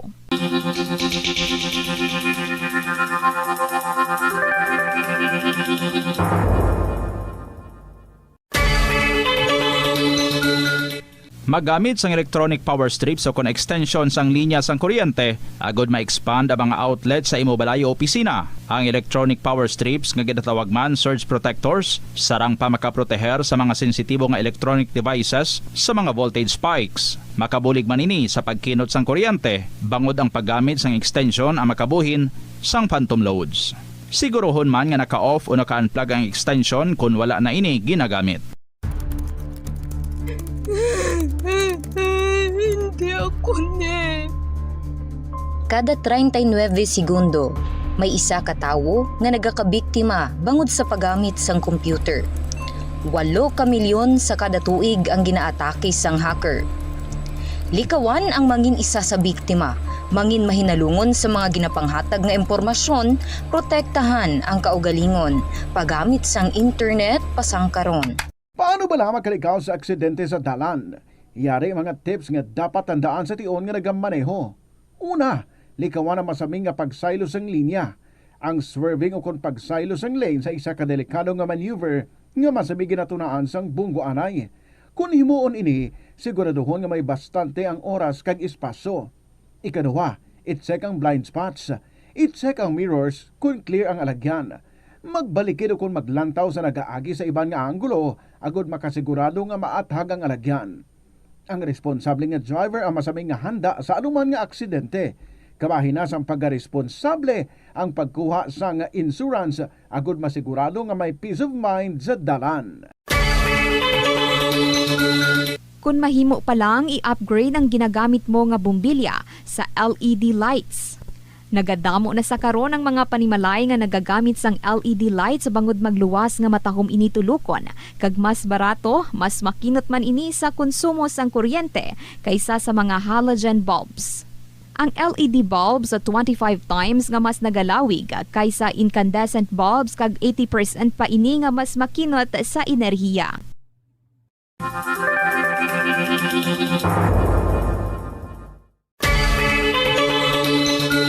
Kung nagabiyahe, dalang salakyan, planuhi ang ruta, kag tingbo ng mga malipot nga ruta, kag isahon na lang, agod makakinot sa gatong. I-schedule ang biyahe nga off-peak hours para ma-minimize ang inoras sang idling sa traffic. I-practice ang carpooling kung mahimo pa lang para mabuhinan ang numero sa mga salakyan sa dalanon. Ang kasubo kag depresyon ang hindi pareho nga balatyagon. Ang depresyon ang hindi gulpiyada lang nga nagakatabo sa isa ka tawo. Masami man nga ginakabig sa mga tawo nga depressed ini bangod sa kasubo nga nagakabatyagana. Ang kasubo, temporaryo lang nga nagakabatigan sang tao kag masami nagadugay sang pilalang kaadlaw. Samtang, makabig naman nga nag-experience ikaw sang depresyon kung masobre na sa 3 ka bulan nga nagabatyag ikaw sang kasubo. Importante nga mahibaluan ang mga naga-trigger sa nga mga balatyagon, agud nga mahibaluan kung paano ini nga bulngon. Paano ipabilin nga matinlo ang ginakaon nga mga prutas kag utan? Dapat nga regular ang paghugas ng kamot nga may habon sa sulod sang 20 segundos bag-o kag pagkatapos mag-uyat sang anuman nga butang. Hugasan sa maayo mga prutas kag utan gamit ang tubig bago ini kaunon o kun isimpon sa ginaluto nga pagkaon. Likawan nga maggamit sang habon o kun bleach o kun anuman nga kemikal sa paghugas sa mga ini. Lutoon sa maayo ang mga utan agud mapatay ang mga mikrobyo nga nagatapik diri. Kung ikaw may ubo o kung sipon, mas maayo nga itugyan na lang sa iban nga miyembro sang pamilya ang paghanda sang pagkaon agud malikawan ng cross-contamination. Kabombo, yari ang pwede mong himuon agud makakinot kita sa paggamit sang enerhiya. Nagagamit ka man bala sang water dispenser sa imo balay o kun opisina? Ini nga kagamitan ang isa sa mga appliances nga mahakog magkonsumo sang kuryente. Ang paggamit sang dispenser nga may capacity nga 630 watts ang mahigo makadugang sang tub-tub sa 600 pesos sa imong electric bill. Gani para makakinot sang kuryente, ipasiguro gid nga ma-unplug ang water dispenser sa imong balay ukon sa opisina kung wala na ini ginagamit. Yari ang mga simpleng nga paagi agud makakinot sang tubig. Tinguba ang mga lalabahan kag tinguba man ang pagpanglaba. Ang pagpanglaba sang isa ka bes sa isa ka semana ang nagakinot sang naglabot sa 50 litro sang tubig. Kung nagagamit sang washing machine, iset ini sa mas manubo nga wash cycle. Makakinot ka na sa tubig, makakinot ka pa sa enerhiya. Hindi pagpunoon ang refrigerator. Kung sobra ang unod sang fridge, mabudlayan ini nga mapabilin ang tugnaw, nagahinay ang airflow kag mas madamo nga kuryente ang kinahanglan. Ipabilin nga matawhay ang unod kag painon ang mainit nga pagkaon antes ibutang sa fridge.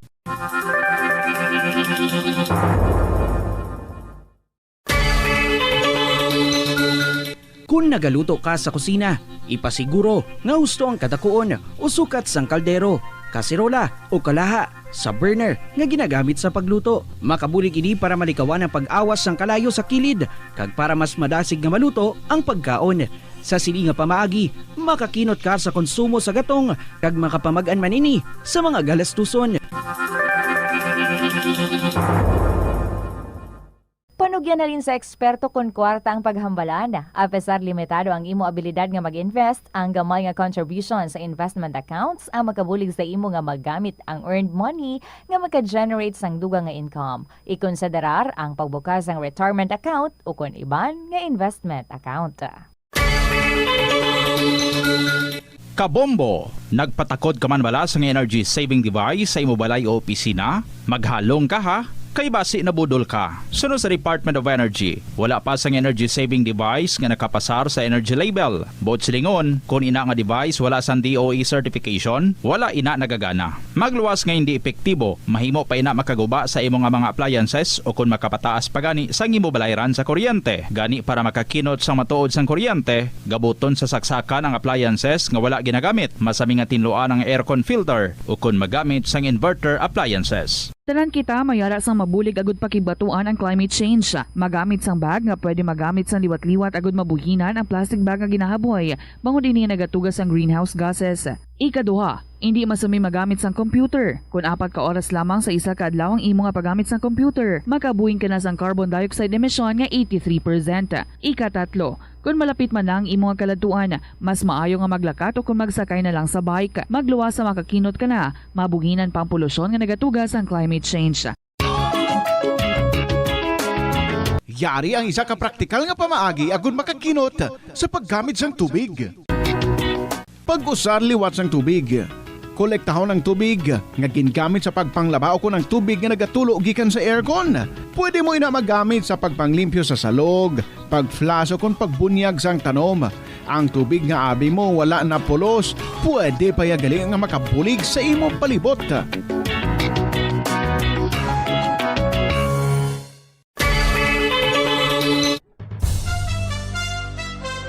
Ito ang Bombo Radio Philippines. Fully digitalized. Numero 1 sa balita, komentaryo, drama at serbisyo publiko. Bombo Radio Philippines. Bombo Radio Philippines. Unmatched. Number 1 and most trusted source of news and information. Basta Radio Bombo!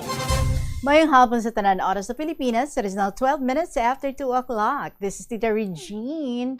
Welcome to sa kahapon lamang program, and in advance, I would like to say Happy Father's Day sa tanan nga mga amay, especially sa mga suki naton diri sa kahapon lamang program. Sunday na ang inyong special day sa may mga ara nga mga mensahe, sa may mga ara nga luyag nga ihatag nga tribute sa ilang mga amay. Pwede pa sa gihapon makapaapas ang inyong mga istorya. We're going to celebrate Father's Day the whole month of June. So, Father's Month. So, pwede pa, no? Don't you worry. So, wala makahingagaw sa saninga simana. Pwede pa. Next week, makabasa gihapon kita or anytime. Kung may ara ka mo daya, no? Para sa inyo nga mga amay, open gid kita sa pagbasa sina. So, salamat sa mga nagpadala diri sa ilang mga kasaysayan, mga poems, mga tributes, everything about their father. Good afternoon sa saninga hapon, updanay na naman kita, and of course, magabasa kita sa mga kasaysayan kalabanan diri para sa ilang mga amay as we're paying tribute sa mga amay because gani celebrating na sa ilang special day kita on June 21. That's a Sunday. So, updinin niyo ako. This is Tita Regine. Welcome sa Friday edition sang kahapon lamang program. Ari si Miss Valing Grace Lagunilla with the song Hanggat Ako'y Nabubuhay. Good afternoon. Welcome sa KLP.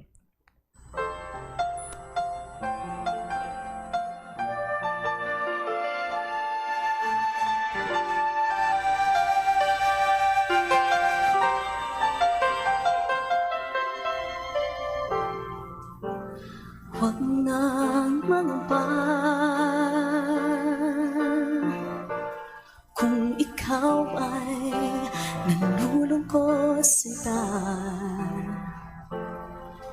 Di ka na mag-iisa, sasamahan ka sa hirap at saya. Nandito lang ako para sa'yo. Sana ay malaman mo, hanggat ako'y nabubuhay, ika'y mamahalin. Di kita papabayaan hanggang kailanman. Puso kong nagmamahal ay naalamang sa'yo. Asahan mong pag-ibig ko'y di magbabago.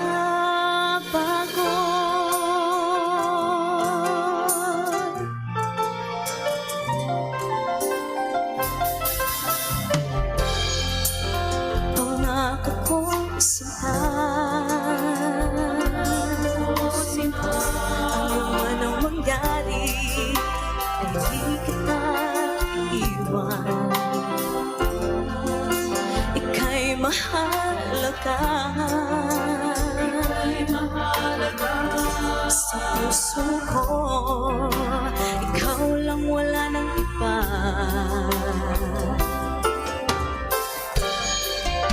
Andito lang ako para sa'yo. Sana ay malaman mo, hanggat ako'y nabubuhay, ika'y mamahalin. Di kita papabayaan hanggang kailanman. Puso kong nagmamahal ay laan lamang sa'yo. Asahan mong pag-ibig ko'y di magbabago.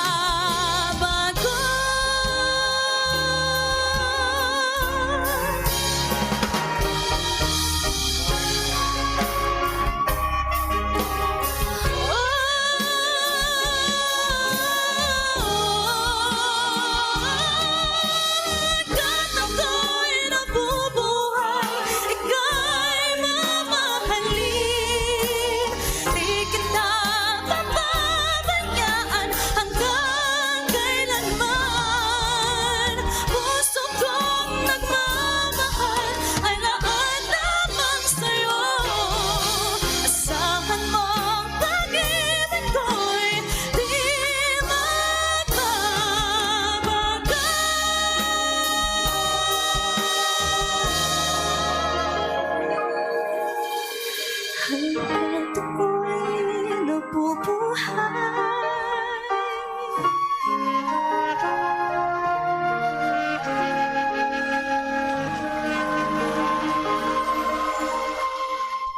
We would forever be thankful sa aton mga amay and to those who nagtindog bilang aton mga amay. Hanggat ako'y nabubuhay by Val and Grace Lagunilla. It is now 17 minutes after 2 o'clock. Bao nagapatamiyaw gid sila kay masulat man kuno sila diri sa KLP. Sige ha, hulaton ko gid ha, nagapanukna kay wala gid sila kuno matamiyaw. Sa mga taga-Ayangan, Cebu na Gimaras, kaway-kaway. Dira sa Castillo family, thank you so much. Hulaton ko ha ang inyong promise ng mga stories ninyo. And today is June 19, 2026. Kinatamiyaw ta. Happy birthday si Ma'am Maria Erin Tahang Langit dira sa may DENR. Good afternoon, ma'am, and happy birthday again. And proceed kita sa pagbasa sa ating mga kasaysayan. Nag-resurrect again si Rico sa 2nd District, and he has something for us about his father. Nagasiling ang sulat, Dear Tita Regine.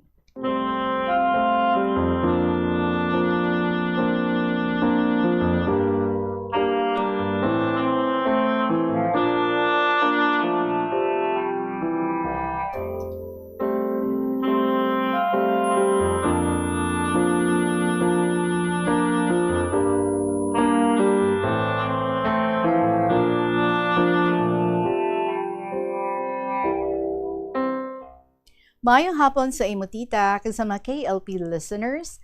Tungod sa story ni Inday sang Lapaz, na-inspire naman ako magsulat sa akong istorya, may kaangtanan sa Father's Day celebration.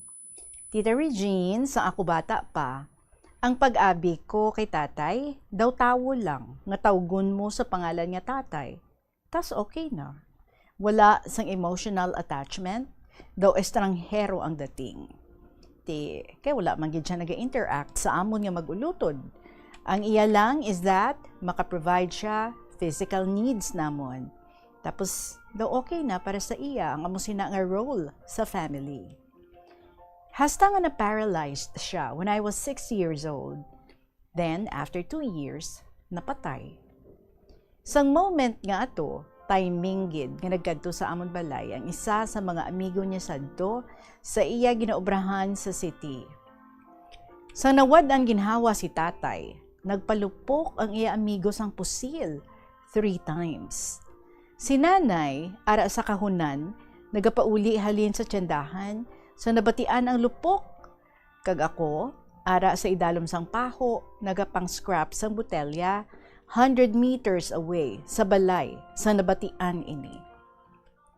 Tapos nagsiling ang kapwa ako bata, nga napatay na kuno si tatay. Pag uli ko, naabutan ko nga nagaturong ang iya mga mata, kagyara pa siya sa umba-umba. Ginkipo nila ini, kaginbululigan nila siya i-transfer sa sulod kamalig, samtang nga nagahulat sa funeral service. Tita, sa makita ko siya nga wala na sang kabuhi, daw wala lang man sa akon. Feeling ko, daw may napatay lang nga isa ka estranghero, kag wala gid ako sang may nabatyagan nga kasubo. 8 years old ako sang amo nga time. Tas nag-arabutan man ang mga kapwa ako bata, tapos timing nga ara ako sa sulod kamalig. Tungod nga inosente pa ako sa mga bagay-bagay, nagsiling ako sa ila, kadto di kamo, lantawan nyo bala diriyo ang mata ni tatay? Wala ko bala, ngaging busikad ang iya duha ka mata, Tita Reg. Kagin pakita sa mga kapwa ko bata ang nagaturong nga mga mata ni tatay. Do makadlaw sila nga do indi, Tita Regine, tungod sa akong ginbuhat. Malay ko man nga kado gali ina himuon. Sa nag-final viewing na sa sementeryo, tita, nakita ako sa isa katigulang nga wala ako nagahibi. So, ginbutong niya ako, kagino-no ang akong hitsura sa kay tatay, samtang nagasiling sang mabaskog. O, tulukad ang tatay mo, kag maghibi ka. Tungod kay very obedient ako, tita, naghibi na lang ako. Hasta nga nag-escalate sa hibi dalawaras todo-todo, do hindi ko mapunggan ang self ko. Kay bata pa ako, wala pa ako masyado control sa akon nga emotion. Fake cry lang tani akon tita, pero nadayunan sa tuod-tuod. Samtang nagadako ako tita, daw normal lang para sa ako ng tanan, bisan wala sang presensya sang isa ka tatay. Fast forward, Tita Regine.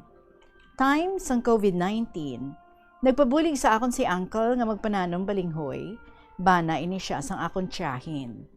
Samtang nga nag-work kami duha, nagpatukar ako music, tapos ginsabayan niya kanta ang My Way ni Frank Sinatra.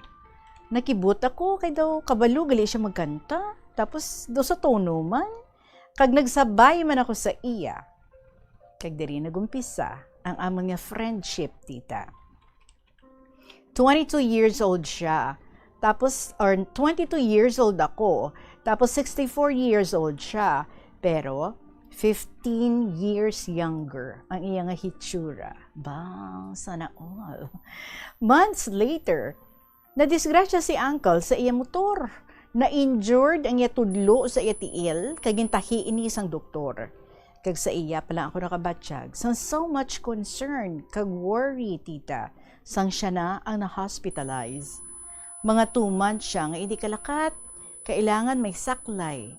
Kag sadto nga time, nagabulig ako construct house sang bata niya. Every lunch break kag snacks, ginatawag niya ako kag mag-istorya. Kag nagapatudlo siya Facebook sa akon. Kag sang mag-ayo na siya, pabayaan lang amon lagaw nga duha. Side by side, back and forth, kag nangin assistant niya ako sa iya tanan-tanan nga obra, mapaumaman o kung mapa-blue collar job. Kaya wala man siya liwan nga saligan, may mga kabataan man sila ni auntie, pero puro besti.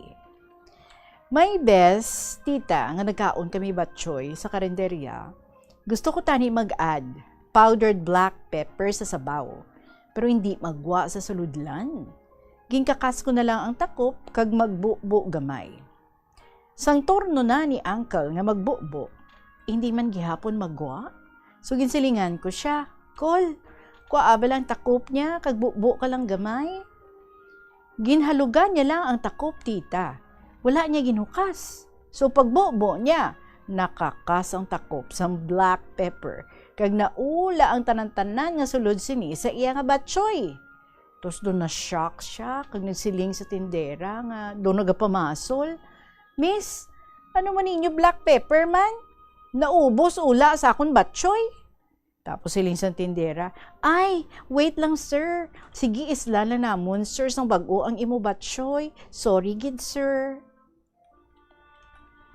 Wala niya gid ako, tita, nga iya man sala. So sa paglapag sang bago nga serving sa iya table, dayon ko na lang tulok sa iya nga nagalamho. Siguro, kung may CCTV, nakita gid sang tindera ang sala nga pagmaniobra niya sa takop sang black pepper. Sang 68 years old na si uncle, naguba ang iya nga very old nga cellphone. Tapos, imawan ko siya kuno bakal sa mall. Sang dito na kami, ginintroduce ko sa iya ang isa ka cellphone nga pwede sa iya. Tapos, amo na lang to kuno ang baklon niya. Tisiling ko, ti pwede pa man kita kapili sa iban pa nga baraklan para makapili ka sang maayo-ayo kol. Tapos silin niya, hindi na amo na lang ni. So while waiting sang iyagin bakal nga phone sa tindera, ginkuha niya ang isa ka tempered glass nga naka-display. Tapos hinhiwod-hiwod niya ini kay flexible. Hay tita, nabuka ini kay hinali nga nagmurag ang iya mga mata. Kag todo siya explain sa tindera nga hindi niya kunuhungod. That's why hindi siya magbayad sa inabuka nga tempered glass. Ginsulit-sulit niya ini nga excuse 3 times. Sa natak-an ng tindera, nagsiling ini nga may pagkanugon. Ti, sige na lang. Haboy na lang namon ina sa basurahan, kag abunuhan namon sang workmates ko. No comment lang kuya tita sa itupad. Kay basi maulamid ako sa iya nga reckless imprudence.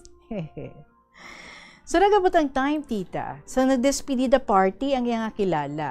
Kay mabalik na inukuno sa States, makadto siya kuno didto kag i-text niya lang ako kung may video kay. Sang 8 PM na, Wala siya nag-text sa akon, tita, nga mag-abat ako sa party sa baryo. Sa mag-aga na, naka-receive ako message, halin sa iya nga nagasiling, Rick, tabangi ako diri. Gin-call ko siya immediately, 2 times, pero wala gid response. Nagdali-dali ako himos, tita, kay nagkadto sa baryo, 1 kilometer away. Kay basi nagtukar naman ang psychotic disorders ng iya nga doctor. Pagsampot ko gid sa ilabalay sa baryo, ginlantaw ko dayon ng iya nga daughter. Normal man ang paggiho sini, upod sa iya bata nga naghihimos ang pamahong nila. So ginpamangkot ko iya apo, siling ko, Paul, di na imo grandpa. Tapos siling niya, wala siya diri, nagsakay na to sa motor, kag nagkadto sa uma, wala ka mo dito magkita ay. Tapos siling ko, ay gali, natingala lang abi ako kay nag-text siya sa ako, niya tabangan ko siya kuno. Ano natabo sa iya, how? Tapos siling niya, abot wala man. Wala man nagtukar ang disorder ni mama ko. So nagpuli na lang ako, tita, kay damo pa ako bulubudan ng mga manok. Pag-abot ko sa paliguan nga malapit na sa kamalig niya sa uma, nakita ko siya nga nagapaligo. So ginkumpronta ko siya. Tapos siling niya, kanggab ko pa na ginsend, kay tabangan mo ako tani, mag-videoke, kay ako lang dito isa, ginpakanta nila sa party. Tapos siling ko, tinag-call ko sa imo 2 times, sini nga aga, wala ka gid nag-response. Aga ko na bala nabaton ang message mo, tapos tabangi pa ang word nga ginusar mo. Ano pa, timprano pa ako nagbungkaras, kay nagdali-dali para lang magkadto sa balay ninyo sa baryo. Kay abi ko, nagtukar naman ang disorders ang daughter mo. Kay gali, ma-videoke man lang. Naubos ng energy ko, paadto pabalik, halin sa baryo. Tita Regine, wala pa kung tani siya magpangayo pasensya sa akon. Kung wala ako ginsulit-sulit na rate ang perwisyon niya sa akon. Pero gin-forgive ko na lang siya, tita Kay aga, nagali na send sa iya cellphone ang message, kay wala signal sa nga gabi. That's why, aga ko man ito nabasa. Sandiri na si uncle sa uma, permanently, diri na siya nag-e-estar. Kag sa dugay namon nga uptanay, na-notice ko man sa iya, tita, nga kung ano gani balita sa radyo, dayon niya man komentaryo sa kada tupiko nga masambit sang anchor. Kag ako lang ang iya audience. Kung matak-an ako, dayon ko palayo kung magbakal sa tiyanggi sang popcorn. Pagbalik ko, gasiling siya. Sa din ka naghalin, Rick. Tapos siling ko, sa tiyanggi, may ginbakal. Tapos gasiling na siya, ay, kawaka lang ko gali diri nga isahanon. Kaagi man, tita, nga nagbakasyon sila duha sang tiyahin ko sa Manila for almost 3 weeks sa month sang December. Naga-video call gid siya, tita, kay nahidlaw siya mag-istorya sa akon, kagamuman ako sa iya. Sa nagpauli na sila, abaw, nabuta ko gid sang kiss ang iya pisngi nga maaslom. Tungod sa kahidlaw. May hitabo man, tita, nga nagpuli siya 10:30 PM na nga hubog-hubog. Nahulog siya sa kahunan sang parayan, kag natamsak gid siya sa mga lutak. Nagapamuyayaw siya, tita, samtang nagapadulong sa piliguan. Bitet kag mga aswang ka, lightning ka, nami kamutanan pamatsyon. Gintiklod niyo ako. Ay, kag ako ya, tita, gapakuno-kuno lang nga nagakatulog sa pihak nga kamalig sa banglid. Kag 2 times sinini nga natabo sa iya. Kundi ito nga gabi, nagapaligo siya sang alang-alang. Ano, abitita kay buhay siya magalin sa Tagayan whiskey. Kaya nagapatayog-tayog sila palupad sang istorya, sang kapwa niya hubog. So umuna, nga permila ako nagauna pa uli. Kaya hindi ako makaagubay sa iya sa kahunan. Nagabot man ang time, tita. Nga need na kuno islan sang modern nga plaka ang mga motorcycle, siling kuno sang LTO. Pero sang tagtaganay na plaka, damo ang wala makabaton. Kay wala pa kuno kaabot ang ila plaka sa Region 6. Kagang iya ni Uncle, dito pa sa Region 7 kuno. I-process lang kuno sa LTO online nga website. So ginbuligan ko siya process, tita. nagbayad kami 460 pesos for delivery through online, pero after 1 week, wala pa gihapon kaabot.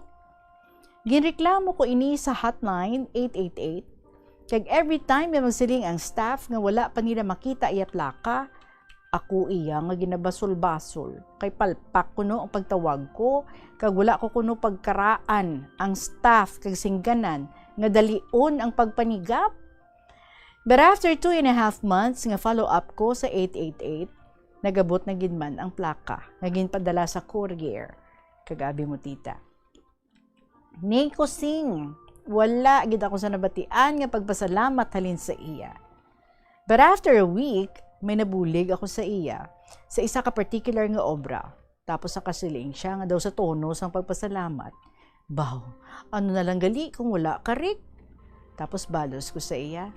Ti siguro wala magabot ang imong plaka. Tapos nagrason siya tita nga daw natandog ko iya bugal. Ti tultulan ko man yang Region 7. Tapos siling ko, ay gali ka? Ti okay bisan gamay lang nga thank you kung tani eh. Tapos may nagsugpon pa siya tita Reg nga kung ano-ano pa. Basta hindi lang makasiling thank you.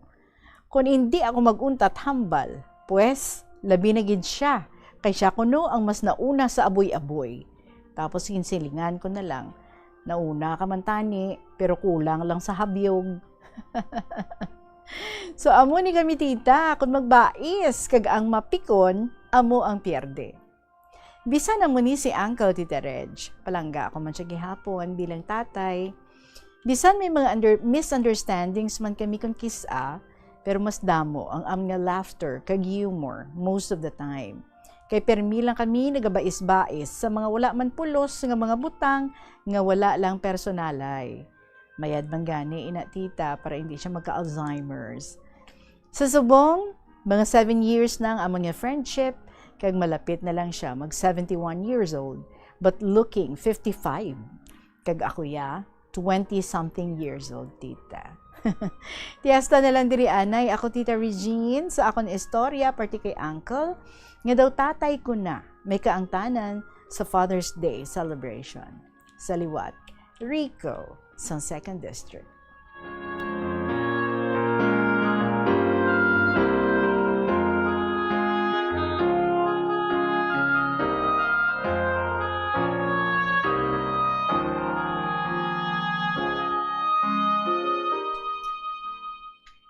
Si Uncle may sa blessing para sa imo, Rick. You found a father in him. Kag siya siguro, he found a son in you.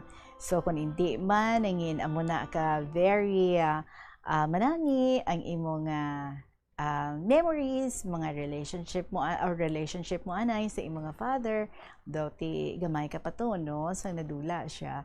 Pero at least now, may nagbulos nga isa ka father nga hindi lang siya father figure para sa imo kundi isa man ka friend, and complete with mga baisay, with mga sunluganay, and of course ang concern for each other is tama kataas. So that means no sa tanan nga mga interactions ninyo nga duha, bisan kung kay isa may ara nga may ugtas nga portion pero nagagawa sa gihapon nga palangga ninyo ang isa kay isa. So congratulations for having a father and son relationship sa imo nga uncle. Maraming salamat, Rico, sa 2nd District. Hindi pa man ako makatamyaw sa imo, Rick, sa Happy Father's Day. Hindi ka pa man father. But anyway, sa mga pinalangga mo da nga mga amay na sa kabuhi, no? Happy Father's Day sa ila. Sa mga family members mo, nga mga amay na. 2:36 ang aton nga oras. Magapanambalik kita with more stories para sa inyo. Diri lang sa KLP with Tita Regine. Yari ang isa ka praktikal nga paagi agud makakinot sang tubig. Magtanom sa mga native o drought-resistant nga mga tanom, kang isang kahoy, bulak o kon bisan hilamon nga natural nga nagatubo sa inyong lugar. Ang mga tanom nga ini naka-adapt na sa lokal nga klima, ulan kag duta, gani hindi na kinahanglan sang tuman kadamo nga tubig, agud bunyagan sila.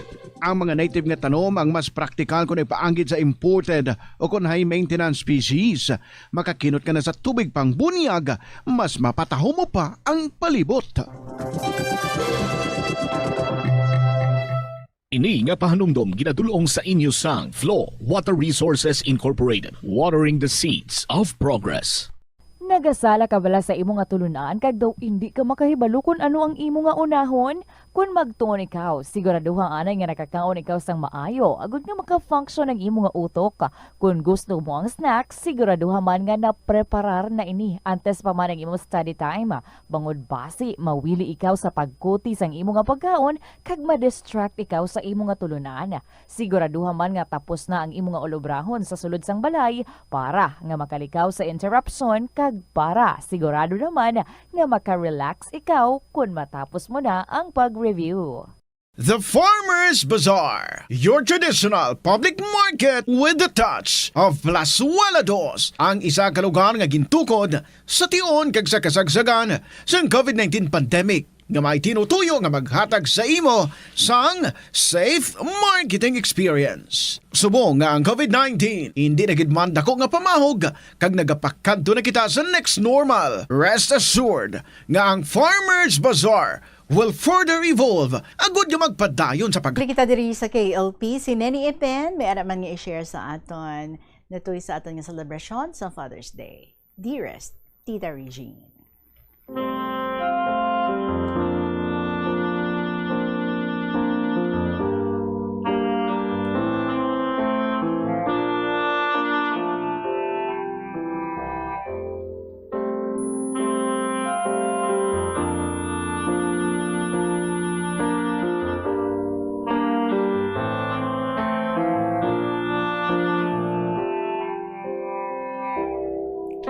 Mayong hapon, Tita Regine, and to all the listeners of Bombo Radyo.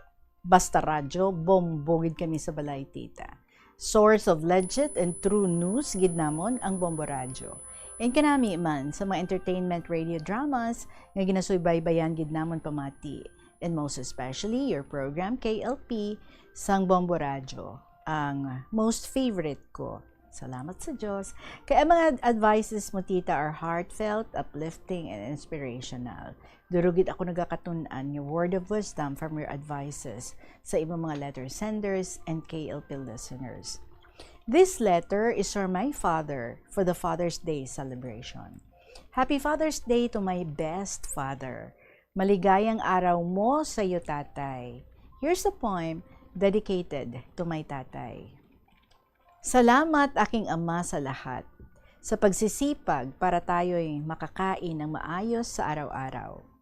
Sa mga payong may tunay na pagkalingat pagmalasakit, sadyang mga aral sa puso, nagmulat tumpak. Sa kabutihan mo sa aming iyong mga anak, na aming patnubay sa landas na tinatahak. Dasal ko sa Panginoong Diyos ang iyong kalusugang pisikal ay maayos lagi. Maging masaya ka, hindi lang ngayon, kundi sa mga darating pang araw na kalooban ng Panginoong Diyos na ikaw ay matagal pang manatili. Salamat sa Diyos magpakailanman na ikaw ang tatay na para sa amin ang pinili. Happy Father's Day to our one and only tatay, and to all the fathers in our family lineage, and to all fathers in the whole world. We love you always, tatay. God bless you always. Salamat, Tita Regine, for reading my letter. Truly yours, Neni Epen.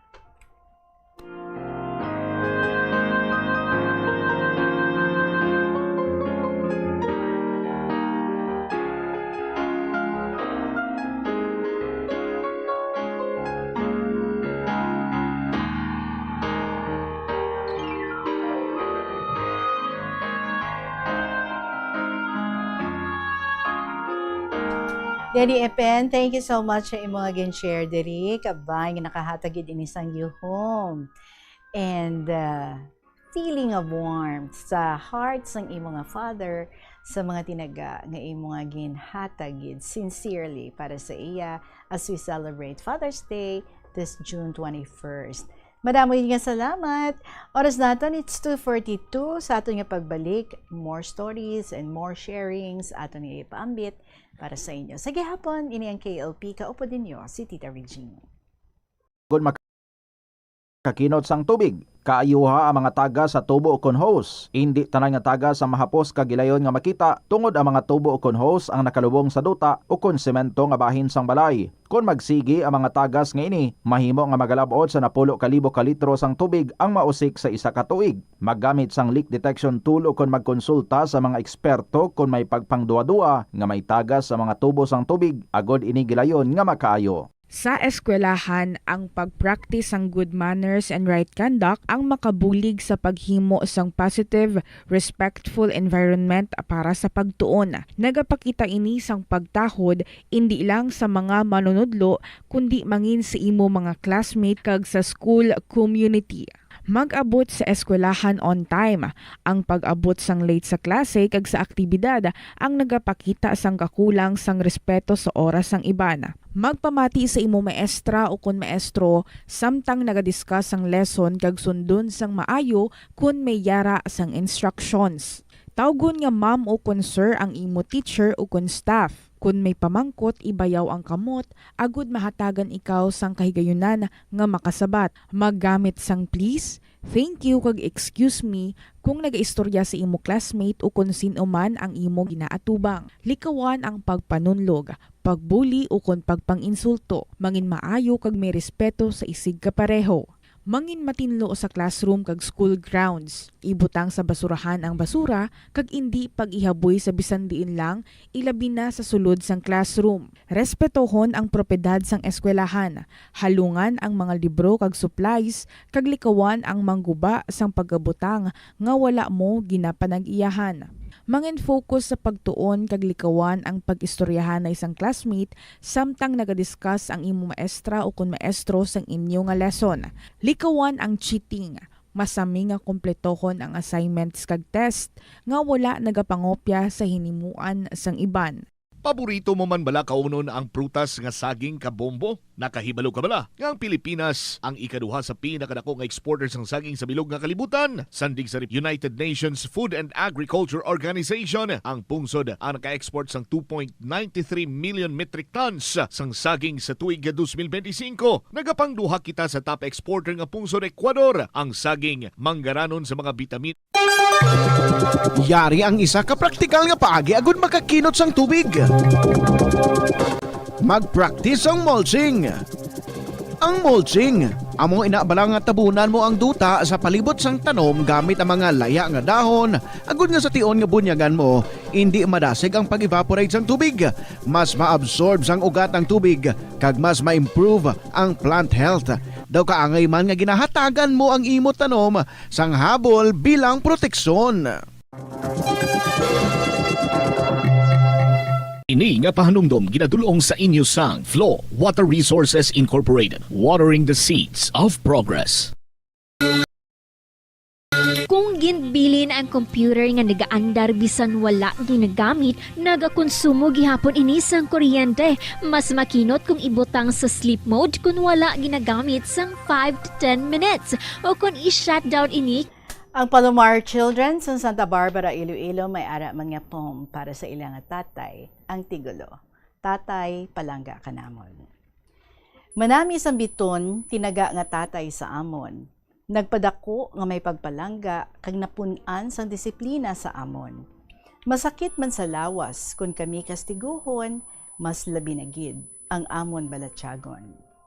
Palangga niya kami, kung kami magtutom, pero amon na tandaan, kung kami di magmasinulundon, di malipat matupa gid ang kamot sa amon.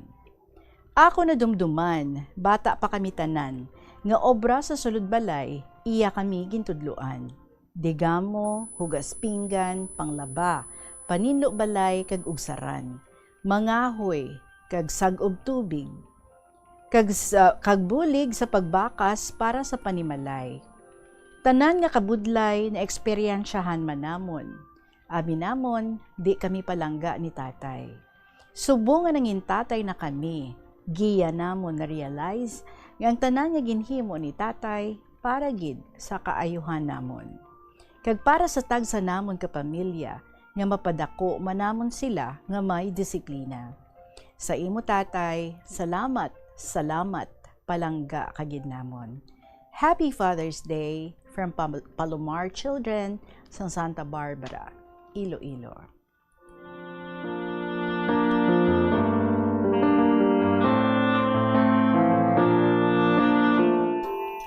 Salamat gid, and we hope nga nabatian man sa inyong father ang inyong tribute para sa iya Palomar Children sa Santa Barbara. Diretsuhan ta ang sulat diri ni Crying Mother sang The Sugarlandia of Iloilo. Mahal kong Inday Regine.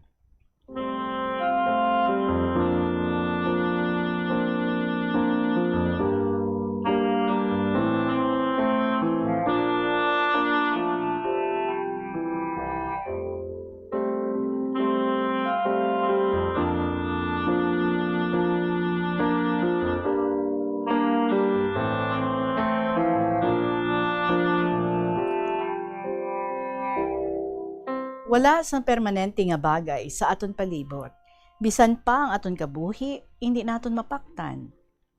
Yatanan nga aton ginaangkon nga kasulhayan, manggad, propiedad, ginpahuram lang gid kanaton. Kaaton gamhanan nga manugtuga. Inday, panamyaw na akong liwat kanimo sa imo pamilya, sa mga avid listeners, viewers ka imo KLP, kag sa katapo ka Bombo Radio. Ari duman imaw ninyo si Crying Mother sa The Sugarlandia of Iloilo. Pungko duman sa mauranon nga tiyempo. Panumdumduman kakahapon lamang nga igapadara sa programa ni Tita Regine. Inday Regine, sa bulan ka Pebrero, bulan nga makakunon takon nga malipayon takon. Hayman sa Pebrero takon ginbunag kaakon pinalangga nga nanay. Bilang subang sa 7 ka magburugto Inday Regine, nabuhos kanakon ya unang atensyon kaamon ginikanan, bisan pa sa tunga kakapiuton, kaimulon sa pangabuhi. Imol kami sa pagkaon, kagamitan, pero bugana duman sa pagpalangga, pag-atipan, pagbakas ni tatay kag nanay para makaeskwela kami sadto Inday. Sa madumduman ko pa Inday Reg, kada kaadlawan ko kon Pebrero, nagahanda daa si nanay kapilit nga bugas. Man, may panggas daa si nanay nga pilit nga paray, sa anak kaingin. Dason ginatigana na daa para sa amon nga birthday. Ginalugaw daa Inday Reg, ginapabukbok sa banwa, ginabaklan kakalamay, lubi kag mga panakot. Ya kolor na kadaa, aba, violet Inday Regine. Hayman, duruya ang lakot nga ubi. Ginakali lang daa sa bukid. Ginalaktan kakamote, palawan, saging saba, kag kulabuon. Amo daa yahanda ni nanay para sa akon nga birthday Inday Reg. Dason imbitaron niya mga pakaisahan namon, tiripon kami kaon sa tong linugaw ni nanay. Ti, hay karang una, piralang kapanid, ya amon pinggan nga sarten, ya iban lusbuton pa, ginahalpan lang ka plastik para hindi magturo ya sabaw sa amon sinamo. Kag saktuhan lang man kanamon. TYT ginasudlan kalinugaw ya akon mga pakaisa Inday. Ti mapati ka man Inday Regine o kun inde pay ginatipon daan ni nanay ya paya kaniyog dang gindukudan kaniyog nga ginagata ni nanay sa analinugaw nga pilit. Tag 20 daa kapihak nga paya. Ginahugasan kag serbidon daa nga pinggan para sudlan kalinugaw, kagya kutsara, dahon kaniyog, dang lukay bala Inday haw. Amudaa ya kutsara namon kung kakaon kami kalinugaw. Masadya kami sa kabuhi namon nga kadato Inday Regine. Celebration don daa ka akon birthday. Amuman sa mga libayon ko, may linugaw lang nga pilit, kontento don kami. Sa pihak nga bahin Inday, padayon, ya amon pangabuhi, nga tama ka simple. Makakaon lang, bisan waay ti sudan, kontento don kami. Pamahaw ka kamote, balinghoy, saging, palawan, ukon ube. Malipayon don kami. May daamon daad nga bugas, hay may paray man sadto kami, ugaring hay kanun gid lang, waay ti dapli Inday. Hayman, kung san lamantana si nanay kapabanwa para magbakal ka uga, ginamos, Hayman karang una, way tinagalibod ka isda sa uma. So mapabanwa gid timo. Lain do karon nga sinumbali lang ya isda nga libod sa karsada aga kag hapon. Inday, naghamtong ako. Kag sa edad nga 26, nagbulag ako kanday nanay. Tungod nga nagpamana don taken, kag medyo distansya don ya akon balay sa mga ginikanan ko. Nakapundar kag nakatsansang nakapatindog kami kabalay sa banwa. Kag bisan pa nga marayo don ako kay nanay inday reg, pay sa gihapon ginadumdum gid ka malam ya akon kaadlawan kon Pebrero. Nagaadto daata na sa balay a week before kag magbulig sa akon orobrahon, hirimuson sa balay. Kag hambal ka malam nga ahay inday karanggamay ikaw, linugaw lang nga ginabutang sa paya ya imo handa sa birthday mo. Paydo karon, abo kumpleto ya lamesa. Kag inday reg, nagalumaw-lumaw kada aya mata ni nanay. Siguro nalipay man niya malam kapag baylo, kaamon miserable nga sitwasyon karang una. Nga nagbunga gid man kuno, yaana pagbatas painit, suray sa uran, obra sa kampo, hasta nakatapos ako. Inday Regine, bulan sa Pebrero, nga waay gid ni nanay bisan makaisa lang, ginakalipatan niya akon kaadlawan. Kag sa dukaron nga Pebrero duman, amudaya, yapi nakasubo sa kabuhi ko nga kaadlawan. Why don si nanay, nga una ginagagreet kanakan. Why don si nanay, nga 1 week pa lang gaadto don sa balay para magbulig kanakan. Bulan sa Pebrero tuig 2025, ginbawi si nanay kaaton mahal nga Ginoo sa edad nga 85. Kagani, first death anniversary kaamo nanay do karon. Bulan nga ginbunag na ako, kag bulan man nga napatay si nanay. Inday Regine, sa edad ko nga 62 do karon, pres ka pa sa gihapon ya akon inagihan. Kaupod sa amo nanay nga nagasuray sa init kag uran, obra sa kampo. Ginapananaw ko pa si nanay nga nagabaligya kakararuton sa supermarket sa Iloilo para lang may i-allowance ako. Nanay nga ginhimo iya tanan nga sakripisyo, hasta lang makaeskwela kami. Subo nga Pebrero, 1 year doon nga ginbayaan kami ni nanay, kag amon ta na ginhalaran kapag pamisa, pagnovina para sa padayon, nga pagpahuway, kaupod ang aton mahal nga tagtuga. Sa liwat, The Crying Mother sa Sugarlandia of Iloilo.